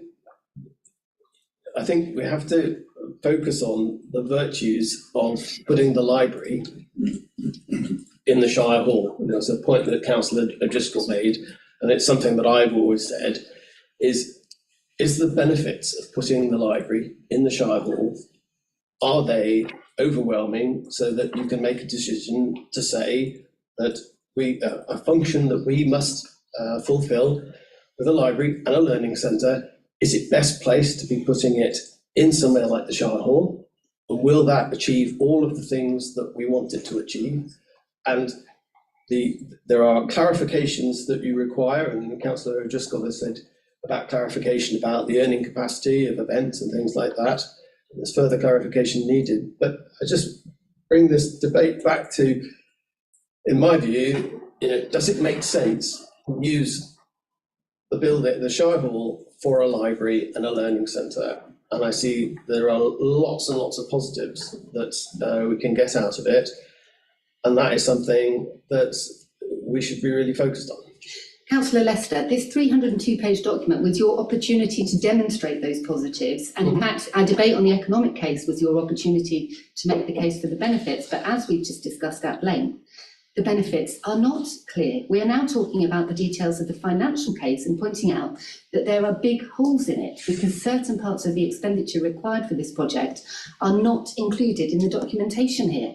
Well, so we can't, our job is to question this document, and this document does not explain where the money will come from to pay for the utility bills. It pretends that the cost of running this library in the Shire Hall will be £0 for utilities. That's clearly imaginary. Why is that cost not included?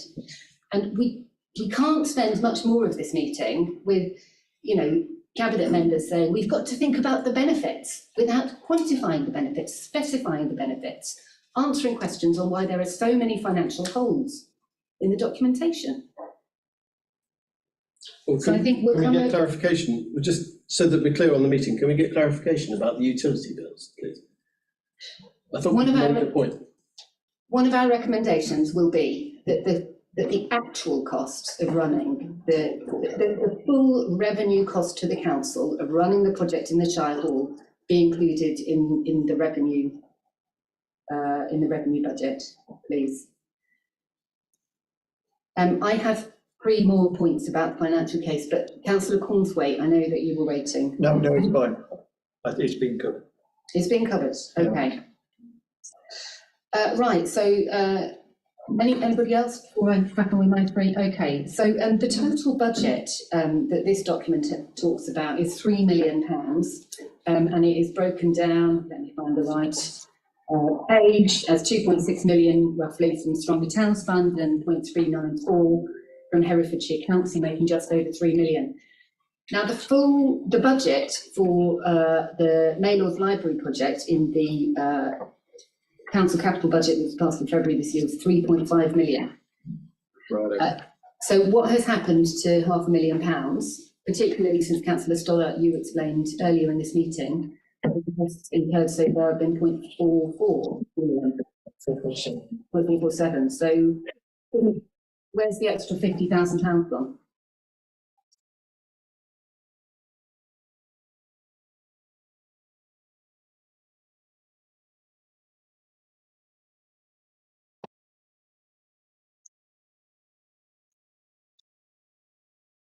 You follow me?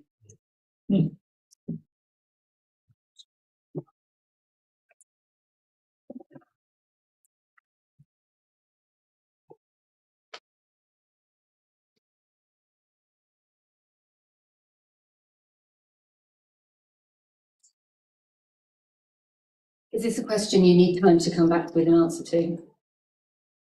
Yes, please. Yeah. I think it's extremely disappointing that we have 5 cabinet members in the room and none of you are able to ask questions on the details of the finances. Can we just go back to the bit about the utilities costs? The reason why it was 0 is because there's no extra cost other than what's a cost to the council already. So it's already budgeted. So this is about extra costs. And so why it's saying 0 is because there would be no extra costs other than the costs that the council's already got in running a building. But there clearly would be extra costs, Jonathan, because the building is not currently being run. The building will only come back into use because of the library being put into it. But it's already budgeted. It will budgeted. be being constantly heated. But it's already budgeted for. But that is money that is not actually being spent. So, you know, this is smoke and mirrors. You can, yeah, precisely. Obviously, you will be spending lots of money on heating it, probably more than on Maylords Orchards heating. Sorry, Chair, may I just clarify that? The £0 is on top of the budget already allocated to the service for utilities, as in, should they still be at Broad Street, then they would have a budget for the utilities at Broad Street. It's not considered by finance that the budget required for utilities at Shire Hall would be over and above what is already existing in that revenue budget. So thank you for the clarification, Susan, but how can that be, given that we've already heard that the floor space for the Shire Hall is larger than Maylords, that it's a triple height building, which you've said in this paper you're not going to insulate and you're going to retain single glazing on. How can it possibly be no additional cost to heat it and a much higher additional cost to heat Maylords? Because the building at Broad Street, as existing, has extremely old, defunct now boilers, and you know, has all the problems with insulation, etc., that you've just described. And the building at Shire Hall will have a brand new boiler and heating system, and will have extra circulatory system and ventilation, which will, so in other words, it will circulate the air around the rooms more efficiently, so that any heating that's put in will heat the room efficiently.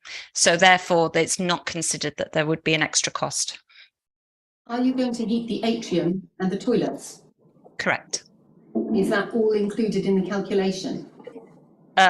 So not in the so in the library and learning centre budget, it only includes for the heating, etc., that would be required for those areas, but within the 4.2, it would be included in there as well, the rest of the building.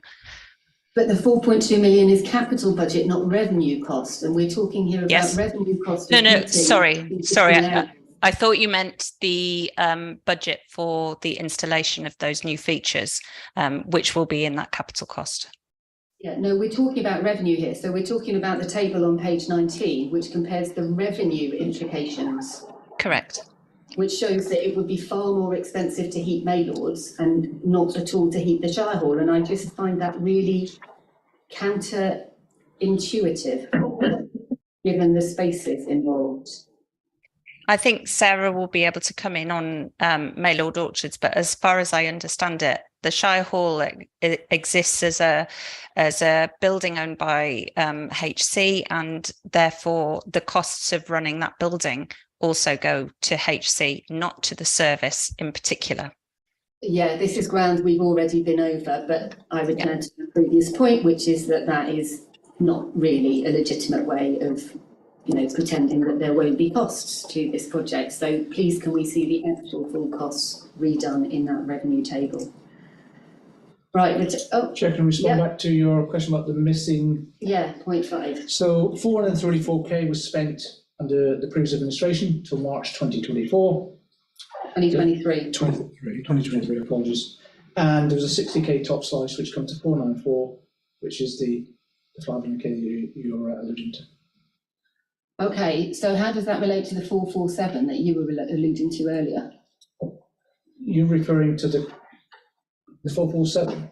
You said 447 for the cost of cancelling Maylords. Yes. Yeah. So how does that relate to the 494? Because you've got the 434k. That's from the that's coming from the 3.5 million that you just asked me to cover for. 447 is the other cost of cancelling. Okay, so for clarity here, we have spent 494 on the Maylords project so far, and there will be an additional £447,000 cost of cancelling, making a total of £900,000 spent on a project that will be cancelled. Right. You've spent money, or the previous administration spent money, and so the cost of cancelling, as I say, currently is 447, but could be considerably less. Sorry, Councillor Stoddart, it's really important that we clarify this, not just for us, but also for the general public. There was a budget of £3.5 million for this project, of which 494,000 has been spent on the Maylords project, which was fully funded, fully planning commissioned, shovels in the ground, ready to go. Yes? The £447,000 cost of cancelling the Maylords project, is that included in the 494 or is it additional? It's not included in the 494. Okay, so it is additional. So I return to my point. £900,000 will have been spent on the Maylords project. £494,000 of it spent in good faith because this was a project that was going forward, and an additional 447 that you will spend on cancellation. Okay, so the cost of cancellation effectively are 0.9 million. Maximum, potentially a lot less. I'm really glad we've clarified this. Why potentially a lot less? Because as I explained to you, the 447 is made up of two other costs, which we haven't yet got clarification on the final costs. So you're saying they may reduce even further? No, yes, they may reduce further. Okay. Okay. So at the last meeting, we knew that the cost of cancellation was at least 670, something like that. And now we know that the costs are close to £1 million, might possibly be a little bit less. No, I would correct you. At the last meeting, the cancellation costs that you referred to were more than that, but we've explained that 600 or approximately 600k were the cost of the material, which we've now had confirmation from contractors that they no longer wish to include in their costs. So I suspect, I hesitate to suggest this, but I suspect we may be speaking slightly at cross purposes with a little bit of confusion. But it seems to me that what you're now calling the contractor costs, which are reduced beyond what was originally thought, was not included in the 600 that we were originally talking about, but within the potentially additional 700,000. The fact is that we've just clarified the likely cost of cancelling mail orders are nearly £1 million. Potentially. Thank you. Just so you have a little breathing space. Okay, thank you, David. So, Too kind. Sorry, can you explain the accounting entries for that £1 million? Is that a revenue cost? Is it going to be how is it going to be written off? How is it going to be dealt with? Well, Councillor, as I explained, first of all, the 434k was spent previously up until March.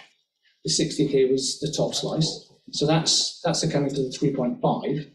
Well, as I explained to Councillor Chans earlier, at the beginning, when we spoke in July, we thought that the costs to cancel would have been more, but now what I'm saying is significantly less. So there's an element that was spent by the previous administration, and I would have expected in my accounting language, I think that's capital. It's part of an asset. It increases the value of mail orders, so it's an asset. It's no longer going to be an asset because it doesn't exist. That money that was spent on mail orders is all wasted. So does that expense then have to go through the income account of the council? Yes, it has to be decapitalised. It's got to be decapitalised. That's the 400. And then there's another 400 odd, which is yet to come, when exactly the same thing is going to happen. So there will be an £800,000, £900,000 saving or an expense for the current year. Is that? Of an expense. Just to clarify, so we've got nearly £1 million of revenue expense from decapitalising mail orders, but it also raises the question, because it has to, the expenditure so far has to be decapitalised, why is that not then still in the budget to be transferred to Shire Hall, 3.5 million instead of 3 million?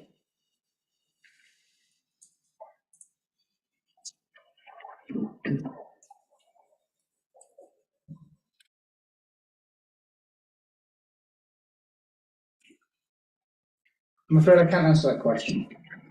Perhaps you can answer it by the time we come to Cabinet, along with the other questions. Thank you. Madam Chair, if I may, I think we need clarification on these points, and you may want to make that as a recommendation, or but we will get clarification on these points because there seems to be some confusion about what the abortive costs are and what the decapitalisation costs would be. So we'll get clarification on that. Indeed. Okay. And I return to apologies if that's not clear at the moment, but we will get clarification on that.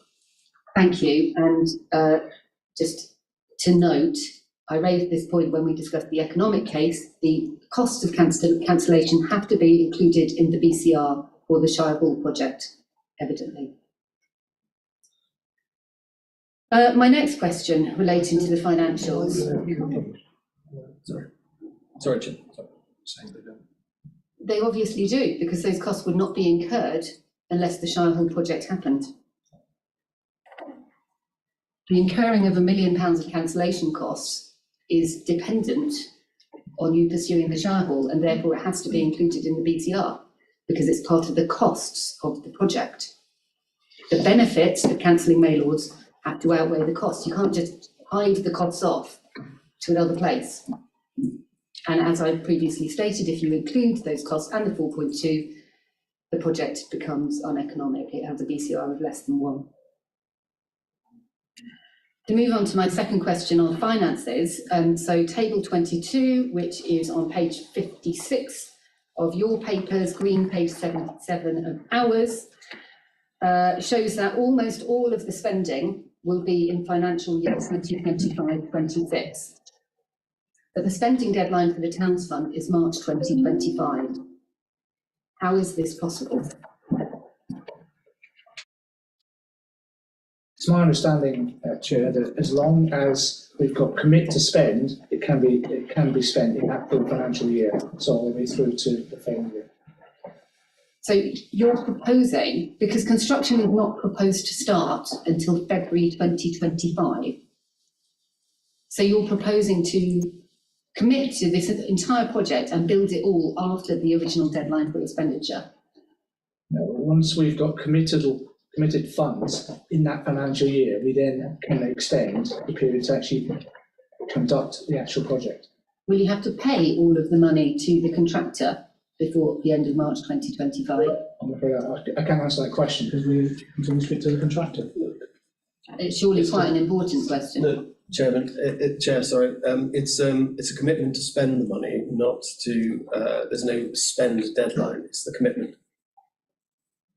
So the hard deadline you're saying is March 2026? Get clarification on the deadline, sorry. The commitment, the deadline of 31st of March 25 is a commitment to spend, not an actual payment out. When does spending have to be finished? Because, you know, I was previously the cabinet member for the town's fund, and when I was in that role, it was very clear projects had to be completed by March 2025. When we heard from Roger Allenby in the July meeting, he seemed to indicate that if we committed to spend, we could complete construction by June 2025, which was the indicative timeline that was outlined in the outline business case that came to us in July. That's now stretched to the end of March 2026. Is there not a significant risk that we will not be able to spend this finance within the constraints of the town's fund, and therefore a significant clawback risk? No. On what basis do you make that claim, Councillor Stoddart? On the fact that it will be within that contractor's contract to deliver on time. Can I elaborate a little bit, perhaps? So you're saying that by March 2025, you're going to contract with a builder who will not be starting work for 12 months? But I don't know, so I've heard of a builder who, with all the variables with building costs, I can't possibly see how that's going to happen without a huge contingency and huge risks to the builder.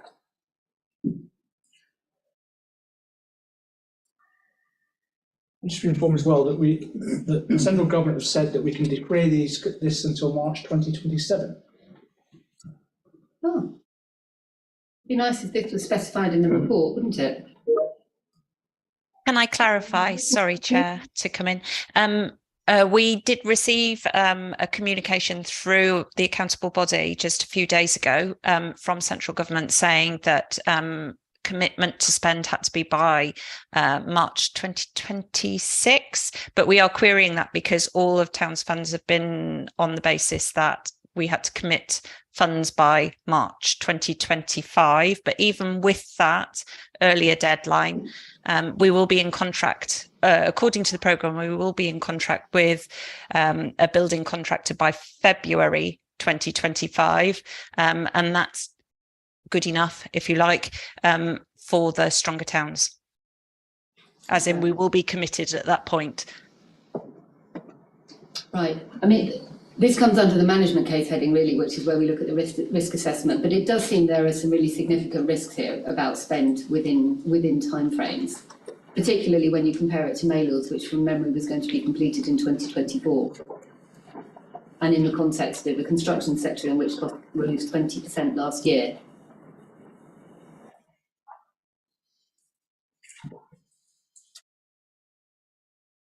My third question about finances are about the additional revenue costs of keeping the Friars Street temporary library open. I don't feel this has been clearly addressed in the report. Vague reference is made to it in paragraph 37. Councillor Stoddart, perhaps for your finance hat on, can you clarify the additional revenue cost of keeping Friars Street library open? What's the word on? Paragraph 37, according to my notes. Let me find that.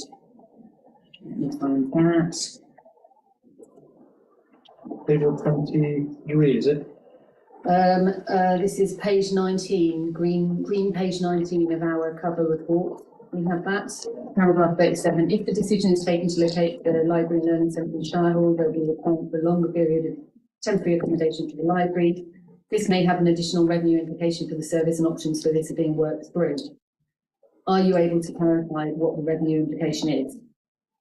Not at this particular time. Specifically, might it be the £390,000 that is shown in the budget for 2026-27 on the following page? And if so, why is that only shown for 2026-27 and not 2025-26, which would also be an additional revenue cost due to the Shire Hall?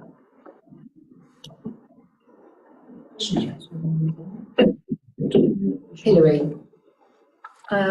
We've had it confirmed there's no additional budget required for keeping the library in Friar Street. We are looking at other options, because obviously that would be a longer period of time for temporary accommodation for the library, so we are looking at what other options might be available, but there is no additional revenue implication of that. The 390 refers to is the additional revenue cost for moving to the Shire Hall, which would become due in 26-27. They're not related to the temporary accommodation. So it's the moving costs. That's the additional revenue cost, the additional staffing that would be required for the library in the Shire Hall.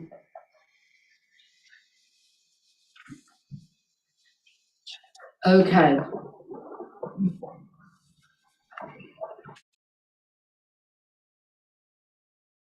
Okay, so relating that back to the table on the previous page about the additional revenue costs of Shire Hall versus Maylords, which shows Maylords more expensive, so that's the 390 from that. But as we've already discussed, it's missing various costs that would actually be incurred. Okay, thank you. So there's no additional revenue implication for keeping Friar Street where it is? No. Right. But there is arguably well-being implication for the population of keeping the temporary library going for 3 years rather than one. That's why I've said we're exploring what other options may need to be considered, as it's a longer period of time. But in terms of your specific question about the revenue implications, there's no additional revenue required to keep the temporary library at Friar Street. I accept your point about the well-being, but that's why we're looking at other options potentially, but we're not committing to them. Thank you. Yeah, and I mean, Hilary, since we're on the topic, I mean, could you say something about the implications of having the library in its current Friar Street site, for which people have to cross a very busy, inaccessible A49? It's a tiny room. I accept that, but what we are seeing and what we have seen in the first month of that temporary accommodation is footfall and memberships increasing in the other libraries. So we have seen Belmont, Leominster, King, Bedbury, we've seen increased use of those libraries, we've seen increased membership of those libraries. So, you know, I accept, and we always knew it was a temporary accommodation, we knew it wasn't ideal, but we are seeing, you know, and that's good, isn't it? Because actually some of the book stock has been absorbed across those other libraries. We are seeing increased footfall there. I appreciate that isn't the full answer, and that we want a city library. But we are seeing that, and we hope that that will continue. Okay, thank you. Perhaps Maylords Orchards might make a good temporary location. Okay, any more questions on finances from committee members? Highlighted some areas needing clarification. I do have one more, just about the phase one costs, which of course are not articulated in this, but it is indicated that they include court reinstatement. Is that coroner's court? Yeah. And one of the courtrooms? It's the ceiling that came down. Okay. And the ceiling repairs to the other court and to the Assembly Hall as well. Okay, okay. Not reinstating the courtroom infrastructure for courts that are no longer going to be used. Now we have as you remember on the tour, we don't have a ceiling at all, and we have to put them back to the heritage standards and repair the other one and do remedial works to make sure that the ceilings are safe. Mm-hmm. And can I ask what level of detail is available regarding the 4.2 million? In what respect, sorry? Well, we've got 300 pages of business case about a £3 million project, which is dependent on a £4.2 million project. So do we have another 300 pages of detail on that? And please may we see it? what we've done, of course, is we're at REBA stage 2, so we're doing an outline design at the moment to see how things work, will they fit, what does it look like, and cost estimates have been drawn down from that. So, and clearly there was a lot of work done previously for the last Cabinet paper last year around the infrastructure and the fabric of the building. So the costs have all been taken from that and then uploaded with cost inflation rises. Okay, I'm really keen to see that detail because, as previously mentioned, I'm familiar with the figures from the Cabinet report last year, and they were much higher than an inflation uplifted 4.2 million would suggest. So it's really puzzling what, where the costs are. I mean, clearly, we're referred to Councillor Bramer and Councillor Lester, but I mean, ultimately, the projects that we have now are slightly different. So the figures that came forward for last year were based on the courts being in situ under the uses of the building. We're in a slightly different ballpark now.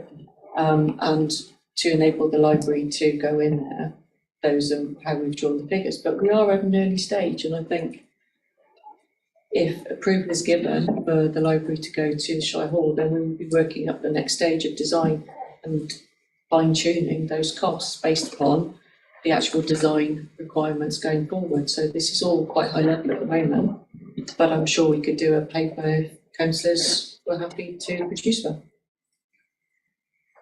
So, Councillor Bramer, what we've just been told is that the business case in front of us is dependent on works for the Shire Hall for which there are no firm costings, but an estimate of £4.2 million.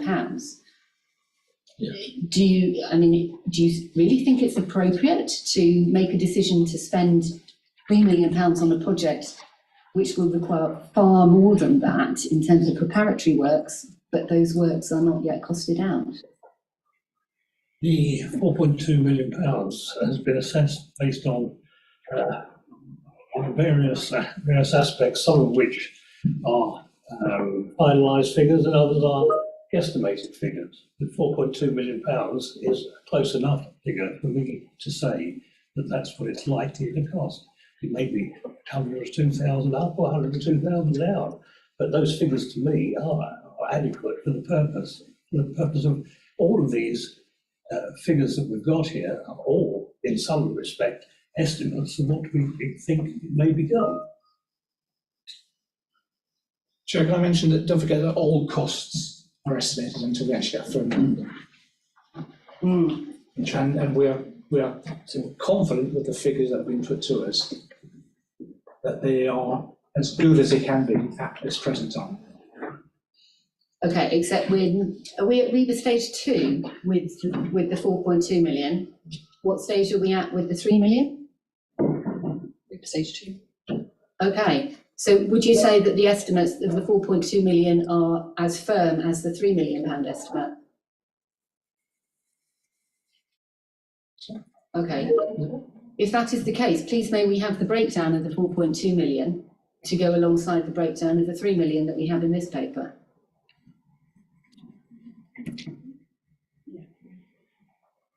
Well, Chair, Leader, no perhaps doubt, you no could doubt that rule on it.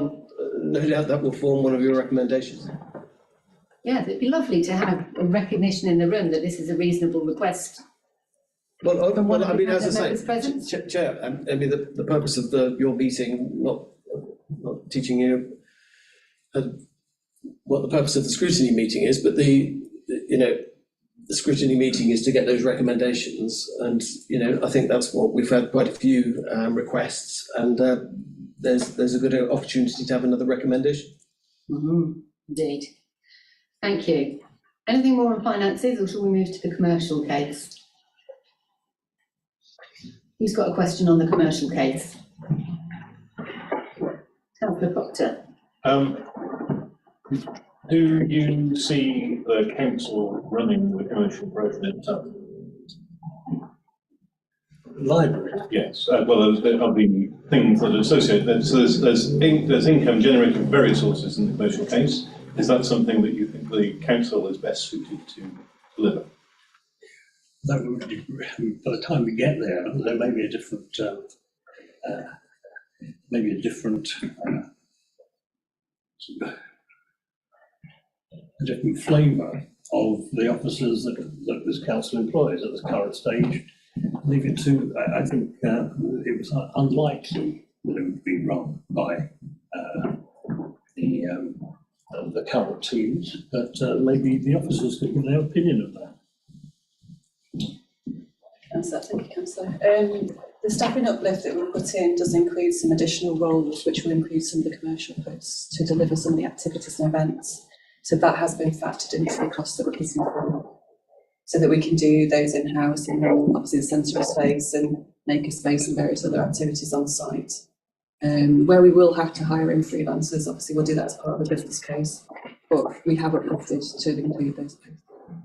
Thank you. I guess my question is slightly more political, really, which is whether you. I'm surprised that you would think that a local authority would be best placed to run a commercial operation rather than having some other commercial or social enterprise or some other model. I'd say I'd be very surprised if the local authority were to be the best one to run it. But I'm saying by the time this comes into play, there may be opportunities for that to happen. I'm not saying it would, I'm just saying it may. You don't have a, my view. You don't have a prior view. My prior view is whether a commercial opportunity is best managed by commercially motivated people. I think that's very clear. I'm sorry if I misled you, but that's my own view. It's that it's not likely, it is possible. Wow. Thank you.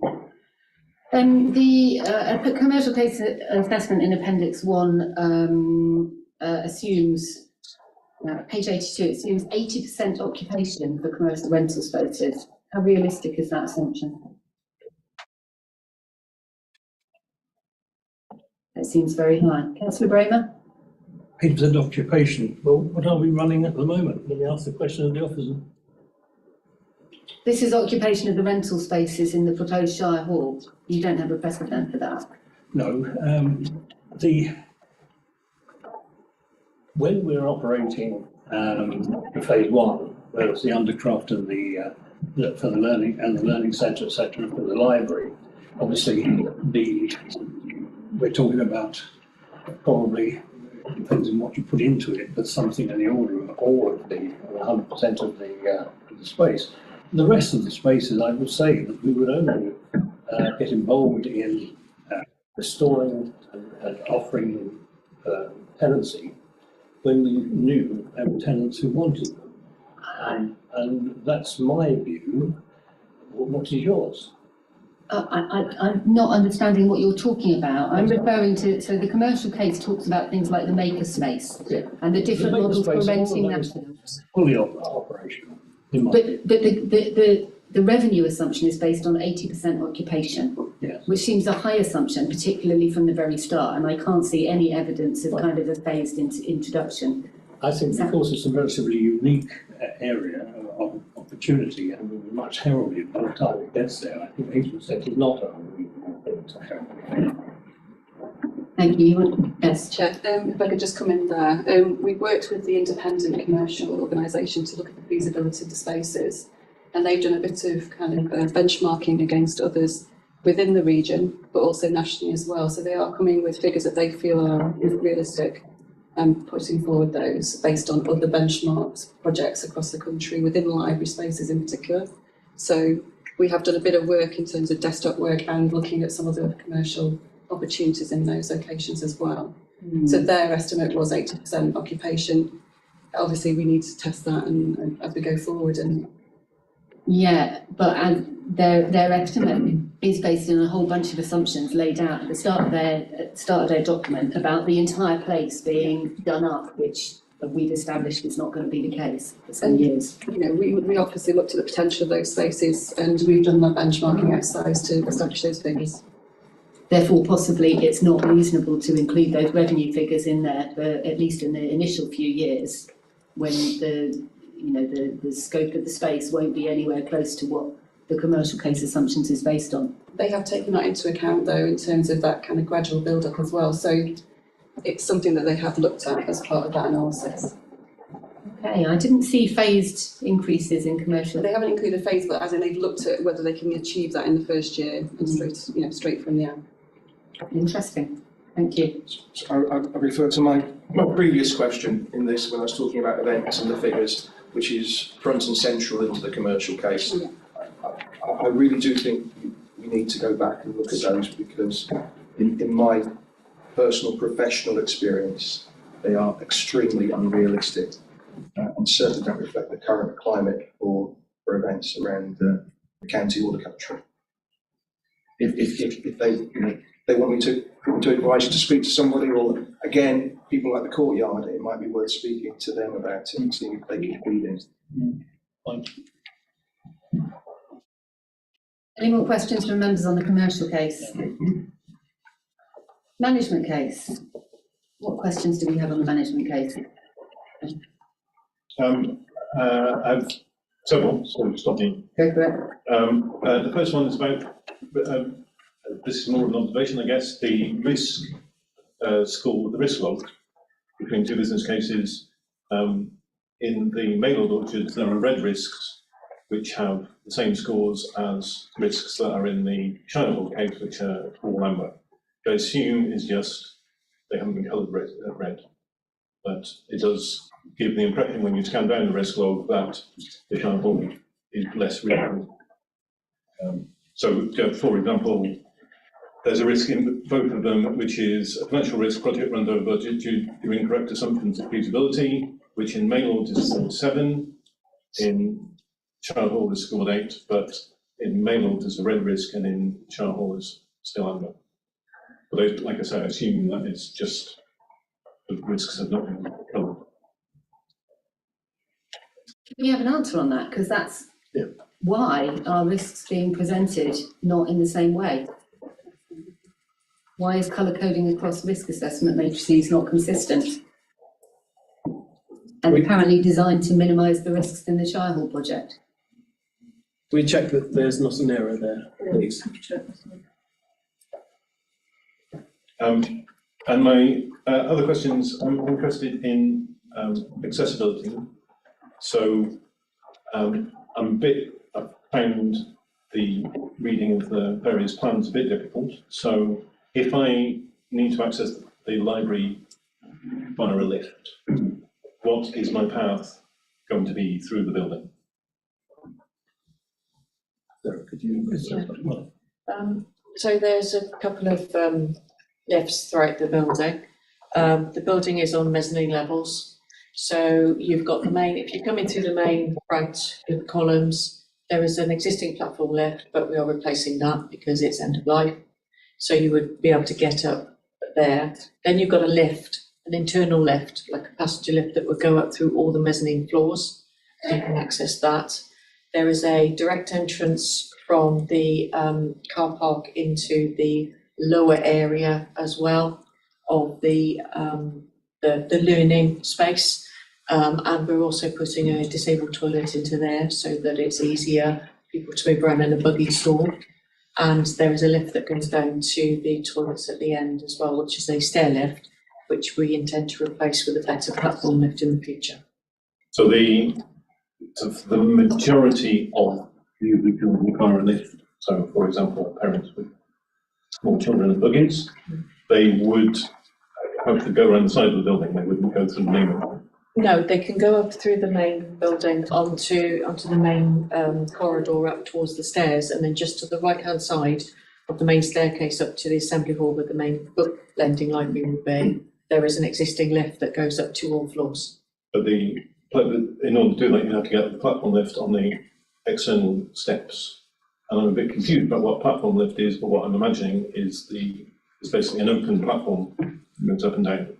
Yes, that would then come up, and then So you might, it's without side, clearly it's got barriers, but it's not a traditional passenger lift. Or people can come in through the Undercroft entrance at the side, straight into the passenger lift, and then up to whatever floor they want. So there are a couple of options.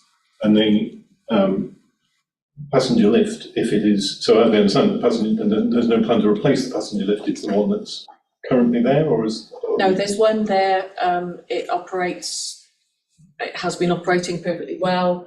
If we believe that, and up to the lift servicing, we could put in to replace the lift clearly in the future, and we'd make sure that that was replaced, before end of life. So I guess I have two concerns. One is that lift, if I recall it from some years ago, is not super speedy or high capacity, and so in terms of the experience of trying to get 12 parents and young children up to the library, there will be a lot of queuing. Those people will be encouraged to go around the side of the library, and so in terms of making the building, I don't argue that it's not technically accessible. That people will be able to move around the building even if they need lift access. But in terms of making the building inviting and genuinely demonstrating that this is a building for all of Herefordshire, the current proposal, it seems to me, is very much saying it's inviting for people who can run up steps, and for other people we'll let you in, but it's a much less inclusive service or encouraging service. Is that? I think. Am I right or wrong? I think for general ad hoc use, then those are the facilities that the building has. I do think what the building will give us is the ability to think differently and use the whole building. So, for example, if you have a weekly mother and toddlers group where you're expecting larger numbers of buggies and young children or people that need that access, I think we just put the sessions in a different room so that we can use the building. It's not just linked to the library here. We can use the whole building to deliver different things on a regular basis. So the library wouldn't be, that's your space and that's it. They would have access to the whole building as well. But in Maylords, they were taking out the escalators and going to put steps in. So you would be reliant on lifts to get you up to the... Yeah, so the Maylord lift is big and very fast. So for me, this goes to the kind of original question about creating a flagship library in a flagship building and the degree to which the Cabinet is comfortable that it's a flagship library in a flagship building, but the access for some library users will be worse than it will be for those that can run up steps. I'm interested in what your view is on, are you concerned about? Clearly, the access to the building is very important, but the lifts that are there, I actually used one of them once when I broke a leg and had to go to a cabinet meeting or council meeting in Shire Hall, and it was a frightening experience. However, things were changed after that, as in my portfolio at the time, and changed the lifts, which they weren't very frightening. They were before, and now we're looking to change them again, and things will move on as understanding of what is required from those that are temporarily or totally or disabled, and we will get to a point where it is an inconvenience rather than anything else. As far as the accessibility within that grade 2 style listed building, we're very fortunate that we actually have lifts within the building. Lots of grade 2 and grade 1 style, grade 2 style and grade 1 buildings don't have lifts at all, and purely because of the problems associated with the changing of that building to accommodate them. So I think that we will get to a stage with the new lifts that are going in to make it very accessible indeed. That's it's always going to be those people who need to use them. And there's certainly more drivers there.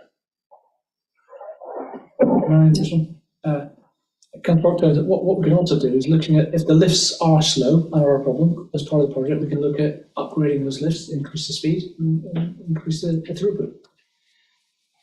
Yeah, I don't want to harp on the same point, but it seemed to me that a big section of Herefordshire people have been not placed at the centre of this project, but have been placed as an afterthought, and I think the Cabinet probably could do more to push in that direction. And if I may just pursue a slightly more parochial question, if you live in my ward, you won't be able to catch a bus to the Shire Hall as the bus routes currently work. And in fact, for most of the city, you wouldn't be able to catch a bus to outside the Shire Hall. So for my ward, you would be able to catch a bus to Mayland Orchards, and then you could travel across from there. And for most of the city, you'd have to catch a bus to Tesco and walk across from there. And to what extent is this a concern about accessibility of this building from public transport? Well, it's an excellent question, and I'm following on from your point about the accessibility, and we seem to have had the same conversation, I think, in July about accessibility, and the same answer is given. But I think the Maylords and the Shire Hall, they're key buildings in a very central place in Hereford. So I think we cannot rate the Shire Hall as a viable place for the library simply because the public transport doesn't arrive right outside the door. What would be a problem is if we cited a library in a place where you just couldn't get to that centre. And I think that Maylords and Shire Hall are sufficiently so close to one another that, they're in a central location, and the Shire Hall is a centrally accessible building. So, it could be that it's more convenient for somebody who's just got off the bus, and if it goes straight to Maylords, that they could go straight to the library there. But, equally, Shire Hall is in a very central location, so I don't think getting to a library is going to be an issue that's sufficiently problematic enough to rule out Shire Hall as a key location. And I think also accessibility to any building, any council building, is absolutely a priority, and there will be things that we need to do to improve that accessibility.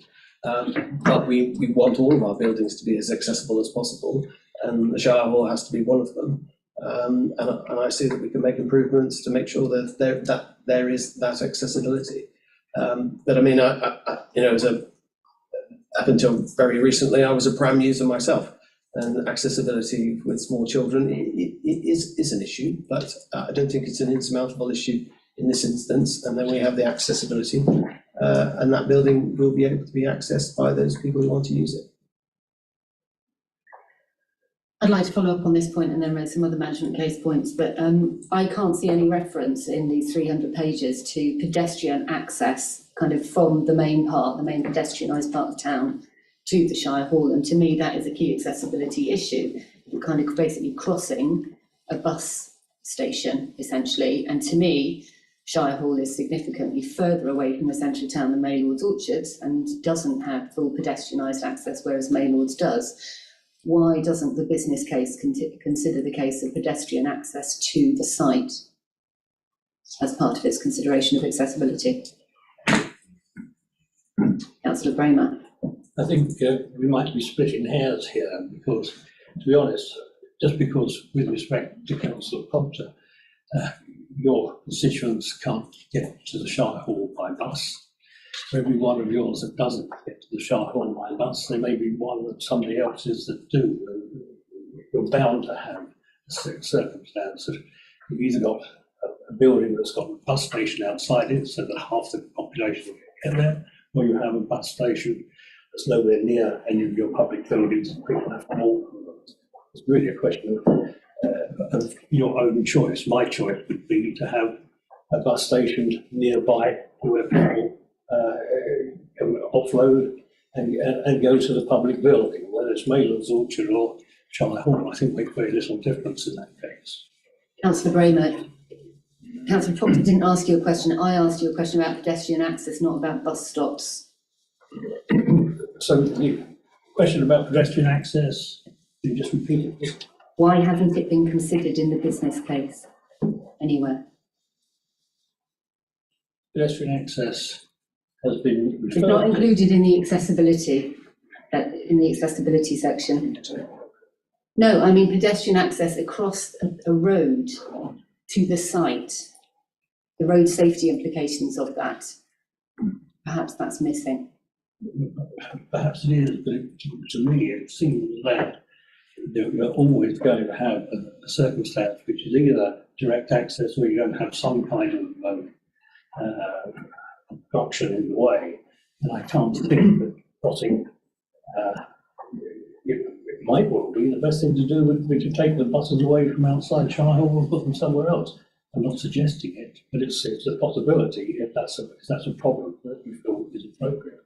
I'm just suggesting it's an issue that I'm surprised hasn't been considered, like even the provision of a pedestrian crossing or anything. Time is short. I'd like to move on to 3 observations on the management case. If that's all right, Ben, if you, John, I'm going to 3 useful questions on that. First of all, on the management case, I think a little confused in places. So, for example, at the top of page 90, that's page 66 in your version, it says the Shire Hall Library and Learning Centre is a £3 million project.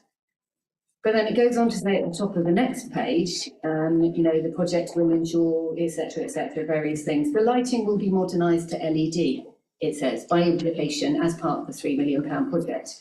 But we know from elsewhere in the document that the LED lighting is not part of the 3 million, it's not part of the 4.2 million, it's part of the uncosted and untimed phase 2.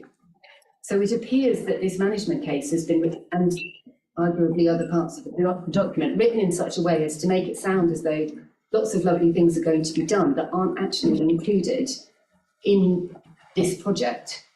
Can you clarify? Councillor Bramer, perhaps you'd like to ask Sarah. No, that's fine. Please carry on. I think the library is paying for the library fit out. So the library, to deliver a one-off project, is putting LED fittings in. But the main body of the Shire Hall we will do the LEDs in phase 2. The library, when it's done, that will be the library done. And so the marketing, because they have the funds to do so, LED lighting. Okay, so the assembly hall will have that, but not the rest, not the entrance and the rest of it, for example. Okay, thank you for the clarification. On the risk assessment, I mean, issues have already been raised about this. I've got a number of questions about it, to be honest. So, the very first risk that's given in the summary, which is about kind of expert orders and so forth. Sorry, I haven't quite got it to hand right now. The mitigation isn't actually a mitigation, it's just that column just talks about an explanation of why that's a really serious risk. It's the highest rated risk, rated 12. It's not really clear what's being done to mitigate that risk, and it is a very serious risk because in order to be able to commit to spend by March 2025, we've clarified we're not quite clear about the government time requirements now. We need to have got 18 months worth of development work done before that by expert building people. So what, should the risk assessment not clarify what the mitigation is for that?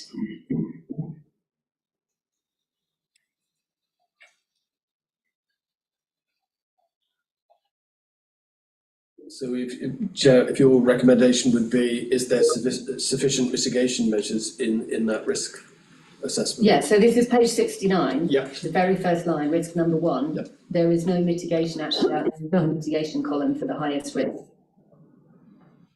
which carries significant risks.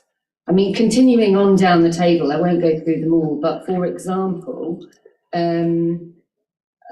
procurement timetables are longer than expected. That's potentially very likely, but some of these are really surprisingly low rating. So rise in inflation may result in an increase in costs, is rated only 4. Now inflation has fallen by a very tiny amount, but it's still higher in the construction sector than generally. Is it really that small a risk?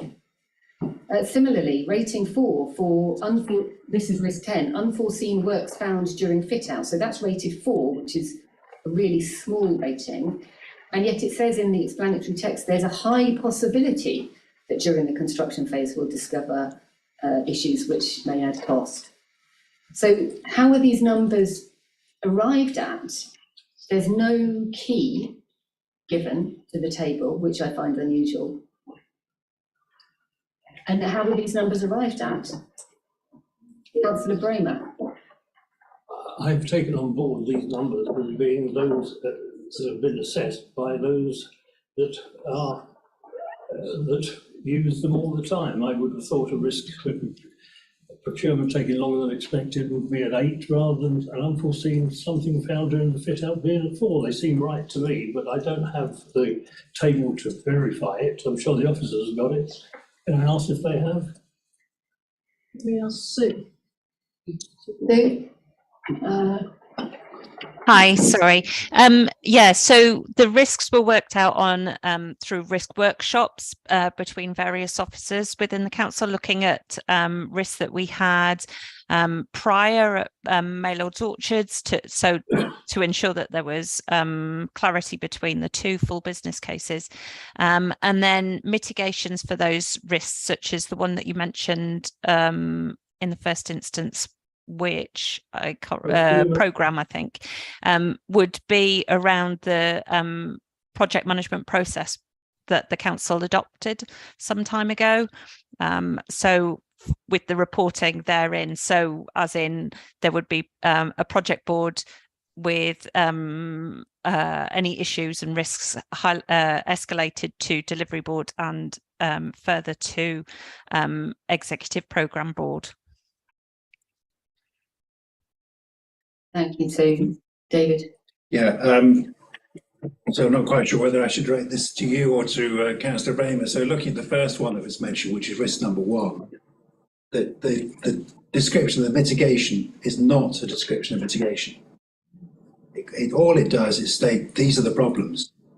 And I think it needs this is the most significant risk, and yet there is no mitigation for it. There's no consideration. So, kind of as chair of the Audit and Governance Committee, risk is a really important issue. And I look at these risks and I see it doesn't fill me with any confidence whatsoever that these risks are being taken seriously. What mitigation measures will you take? Oh, it'll go to the project management board. There will be a process. That doesn't seem to me, that doesn't give me confidence. Okay, there's also, to perhaps give you a little bit more information, within the costs that we've built up, we've allowed for a 20% contingency, which is a hefty amount of contingency. And that's based on the fact that we are aware that it's a grade 2 star listed old building and that there are likely to be things that we don't know about at this point. So that's why there's a 20% contingency in there, just to help give us some cushioning for anything like that.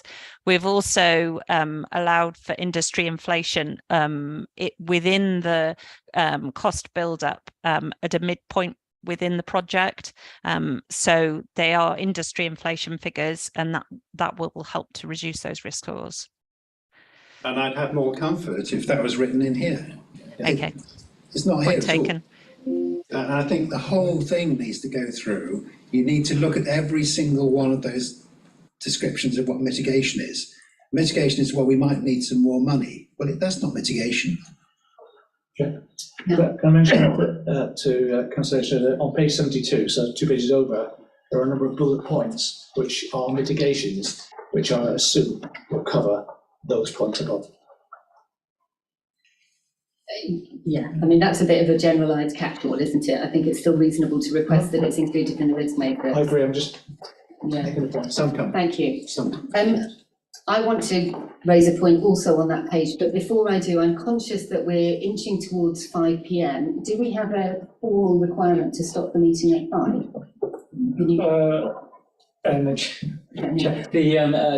It's your discretion to extend the meeting.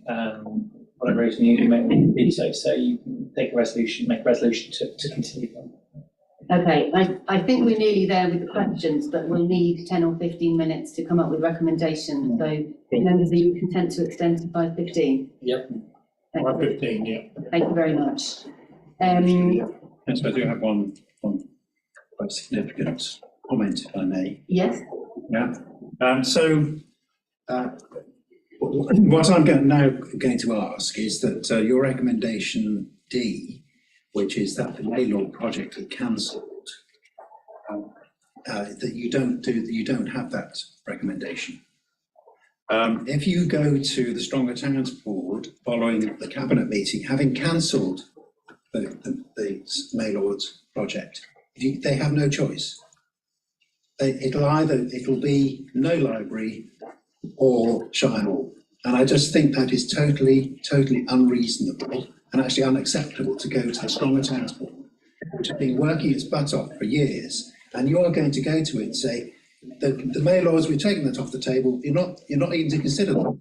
All you'll consider is the Shire Hall project. I just honestly think that is totally unacceptable. I don't think that's the way that the council should be dealing with its partners, particularly people who are partly volunteers. I just feel very strongly about it. And I do notice at the beginning of the report, if I can. So there's recommendation C, which is both subject to recommendation A, the project to relocate be terminated. But in the early clauses, number 2, it does say, using this, that Maylords could remain as a viable option. I think it's clause 2, I'm sorry. Yeah, whilst Maylord's Orchard can remain an alternative option. So the wording in here is 1, you cancel, 2, it remains a viable option. And my request to you is that, as with the last decision, when you agreed at the last minute to not cancel the I think the Maylord's Orchard should also not be cancelled at this stage. I think it is putting the Stronger Towns Board in a totally unreasonable position. Councillor Bramer, I don't know whether you know what the leader. Last leader. Yes, thank you, and I presume that will be one of your recommendations to. Hopefully, we would recommend that. Yeah. Thank you. Great, thanks. I just have a couple more points to raise on the management case before we discuss our recommendations, colleagues. So on page 72 of your documents, page 396 of ours, a list of project dependencies is outlined, including point 3, the project wholly dependent on the refurbishment of the Shire Hall building, also on getting Stronger Towns funding and achieving listed building consent. Now, the Stronger Towns funding is included in the table as item 4, risk 4. The listed building item is included in the table as risk 6, but nowhere in the table is the dependency of the £3 million project on the additional £4.2 million outlined, and that is surely, as important a risk as the one about the specialist contractor, because this project can happen without. Why is it not included in the risk register? Thank you for the question, and obviously it should be in the risk register. It was a consideration. Thank you. Okay, my last point on the management case, and I'm kind of focusing on the key issues here. So if we go to page 74, which is the environmental case, that green page 98 in our papers,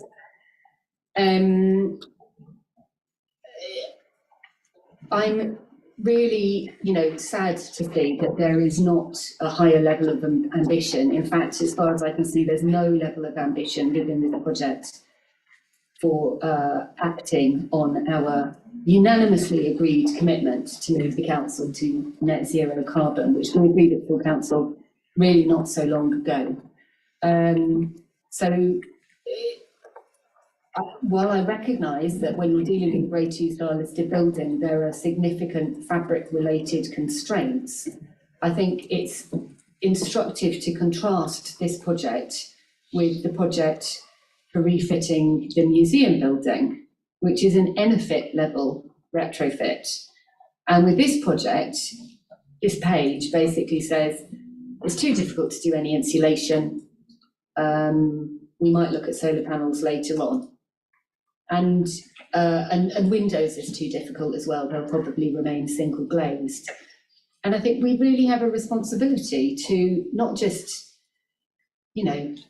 wave about, warm words about achieving net zero, but actually take the opportunity when we're investing millions of pounds, if we invest millions of pounds in doing up a building, to actually drive forward on some of these things. So to work with our own conservation officers and listed building officers to find a way in which we could get insulation into this building, in which we could upgrade the windows and so forth. So Councillor Bramer, why have you not apparently made any effort in that direction with this project? It's not a question of making no effort. I have no intention of making any effort because I believe that this building would be far better served to be in its original form. Why? Why? Because it's a Grade 2 star listed building. Why do you think it should be better with triple glazed windows and insulation up the walls? Well, you can have double glazed windows that are perfectly compatible with listed buildings. I know you can. From my point of view, I don't believe that it's necessary to do it in this particular building. I think it would be a travesty. It would That's save my money. view, I'm sure. It would save money. It wouldn't save money because of the cost of installation. I think that it would be the wrong thing to do. You may not, but I'm afraid you and I don't have a similar mind on this issue. But you have signed up to our unanimous agreement to aim for net zero with council. In fact, we have a commitment as a council to be net zero in our operations by 2030. You signed up to that. Why are you not taking this opportunity to at least go some way towards it in Because I believe it implementation? would be detrimental to the building. That's all I wish to say, thank you. On what basis do you make that claim? I didn't discuss that here. I'm just saying I think it would be detrimental to the building. With respect, Councillor Bramer, here is exactly where you need to discuss these things, because we're the Scrutiny Committee and it's our job to ask questions of you and your job to answer And you them. have asked, and I do my reply. Thank you very much. Colleagues, let's move on to recommendations. Shall we? I've been trying to make a list. Have you been trying to make a list? No, I haven't. Anybody else been trying to make a list? Have you been trying to make a list? Good. Do you want to read yours out, Daniel? Okay, some of these might contradict or repeat, so forgive me. And there are no full transparency of the cancellation costs incurred in the proposed cancellation of the Maywood Orchard project. Clarity on costs contained in Table 18, later expanded on full costs of operating Shire Hall being included in the revenue budget comparison between both business cases. All costs, including decapitalising cost of cancelling Maylord's Orchard, be included in the Shire Hall business case. The of Shire Hall include cancellation costs and refurbishment of Shire Hall to make the library viable. But Shire Hall risk matrix includes detailed mitigation, and that the Maylord's Orchard project is not cancelled at this step. Thank you. I also had clarification of additionality figure, 0.66 or 0.65, publication of full costings for the 4.2 million. Was that in there?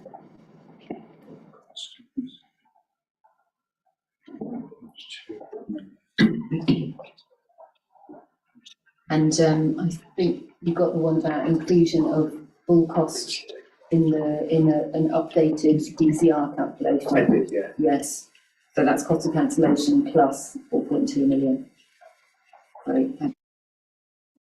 Are there any others that have come up during anything that we've missed? We've just discussed about the insulation of the building. Would it make sense to ask the conservation officer to come to the cabinet on Thursday to give his opinion on the possibility of fitting double glazed windows and of insulation of walls, etc., etc. If it means that we have to, the building has to remain as it is, would that make a huge difference to our net zero targets anyway? Just one building. But the conservation officer is the man to ask. We can argue about it whether we like the idea of double or we don't. But the conservation officer is his decision whether we're allowed to do it or not. Maybe he can turn up and give us an answer. I'd be inclined to request a written response to that from the Conservation Officer, because I think time is short in Cabinet meetings anyway, and, you know, And asking for answer a one response way or the other on would be one useful. particular thing. I think we can ask for a written response. And is that for a review of the commercial income from events? Yes, yes. Did you want to include something on accessibility then?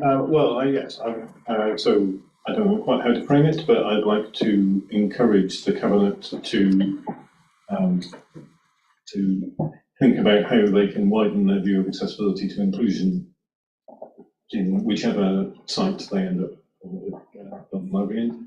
And also, I'm not quite sure whether we covered this, but I sense that there might be a majority in the committee, notwithstanding Councillor Brainerd's view on retrofitting and insulating the building, to encourage the Cabinet to think about that one more time. Can I respond to Councillor Proctor's point there? That the business case is based on the environmental case is based on advice from mechanical electrical engineers, and also the limits that what English Heritage and others will allow us to do, and that's what's written into there already. That's not what Councillor Brenner said. Especially not clarify, there's the same effect. We need to clarify. The point remains that we're able to do an NFIT retrofit on one historic building in Hereford, and we have zero ambition. The Cabinet has zero ambition on the retrofit of another historic building. Why? That's not the Cabinet's view, that's my personal view. You must ask the other Cabinet members for their view. Okay, so Ben, I think you suggested a recommendation that we encourage the Cabinet to consider upping their level of ambition on these matters. One Councillor thing Baker. that comes to mind about the accessibility. I mean, when we used to use the Shire Hall, we were regularly walking from Hightown towards the Shire Hall. There's a double road to cross, plus the bus lane.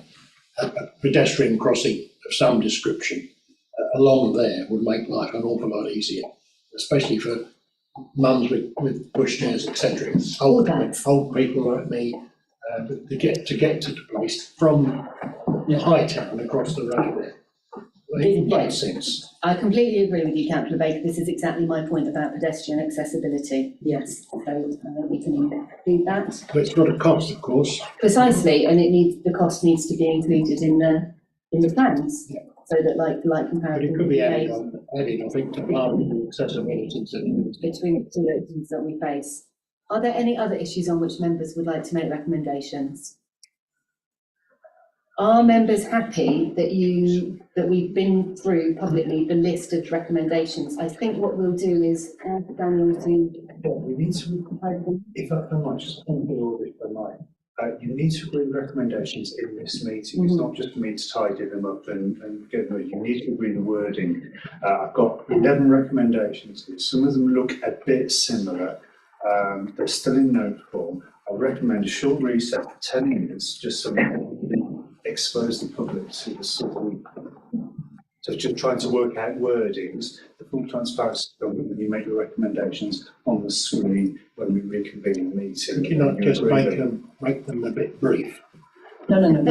He has 10 minutes to do it properly, and then that's. Yeah, that's what I meant. Are members happy to take a short recess to work on the wording? Yeah. 5 minutes. 5 minute recess to work on the wording. Everybody in agreement? Yeah, okay, lovely, thank you. Cabinet members and officers, I think you may wish to leave now because you'll hear our recommendations in full on the publication of our reviews. Are we able to freeze the meeting?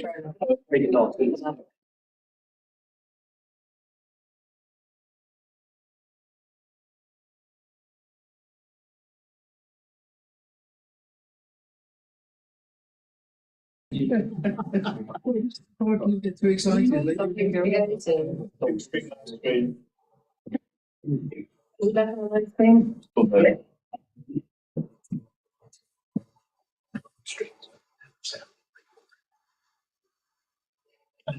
Welcome back, those who are watching the live stream. Thank you for your patience while we worked on, dotting I's and crossing T's on the wording. We have come up collectively with 12 recommendations that we wish to make to Cabinet. Colleagues on the committee, can I ask that you're happy to take these in block? Yeah, okay. And can I ask for those in favour of the 12 recommendations? Chair, before I interrupt, just for the sake of completion, for those members of the public who are watching who are visually impaired, would you indulge me just to read these out? Absolutely, good point. Thank you, Daniel. Thank you, Chair. The recommendations being proposed by the committee are as follows. 1. Clarify and include in the Shire Hall business case the full costs of cancelling Maylord's Orchard, including the implications of decapitalisation on revenue budgets. 2. Publish the full breakdown of the £4.2 million cost of the Phase 1 refurbishment of Shire Hall. 3. Publish the estimated costs of Phases 2 to 5 of Shire Hall refurbishment. 4. Recalculate the BCR and the Shire Hall proposal to include the cancellation costs of Maylord's Orchard and the £4.2 million Phase 1 refurbishment costs required to make the library viable. 5. Include full costs of operating Shire Hall in the revenue budget to enable a comparison between both business cases. 6. Ensure that the Shire Hall risk matrix includes detailed mitigation of listed risks. 7. Ensure that the risk relating to the £4.2 million additional cost is included in the risk matrix. 8. Remove the recommendation to cancel Maylord's Orchard project at this stage. 9. Clarify anticipated commercial revenue from events. 10. Ensure that the business case makes sure that the proposed library is a welcoming space for all users, regardless of their accessibility needs. 11. Reconsider how the project can maximise carbon reduction, e.g. through insulation and glazing in line with the Council's net zero commitment. And finally, 12. Include and identify the costs of measures to improve pedestrian accessibility to the site. Thank you, Chair. Very quickly. Yeah. Sorry, in item 1, 4 and 8, it's Maylord Orchards, not Maylord's Orchard. Lovely. Thank you very much for that minor textual amendment. And can I add a clarification? So I think we need an overarching, an introductory sentence, which is that before the Cabinet makes any decision on this project, it needs to do these things.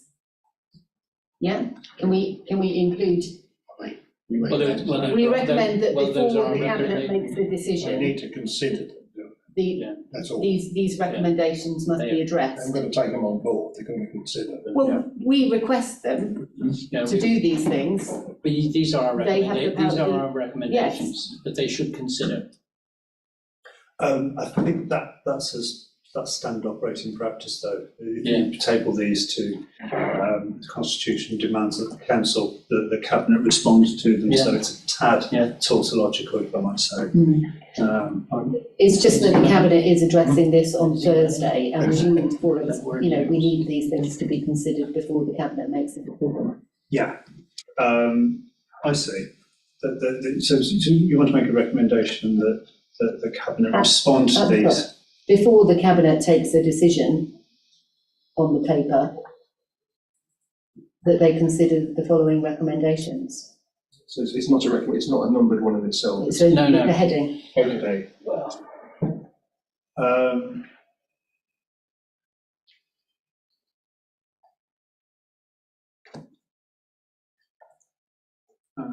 And respond.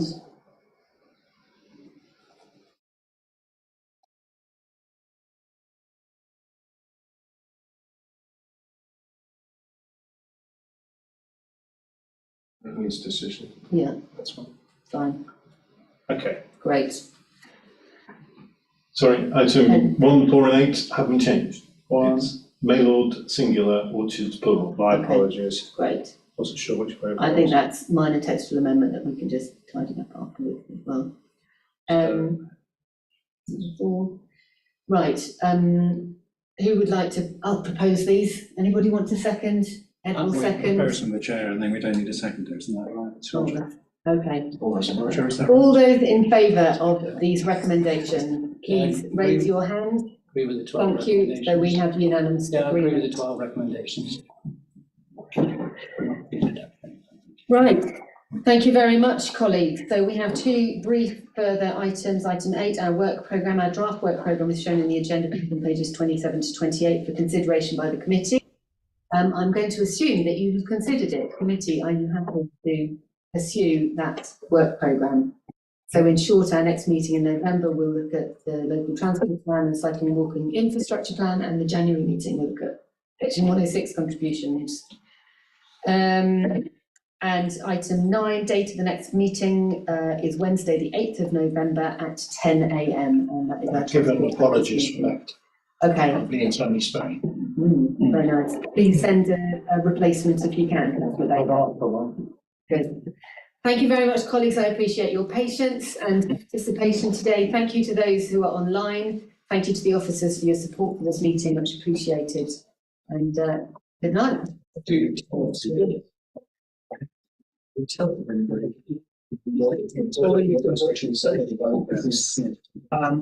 Anyone's got questions around section 106?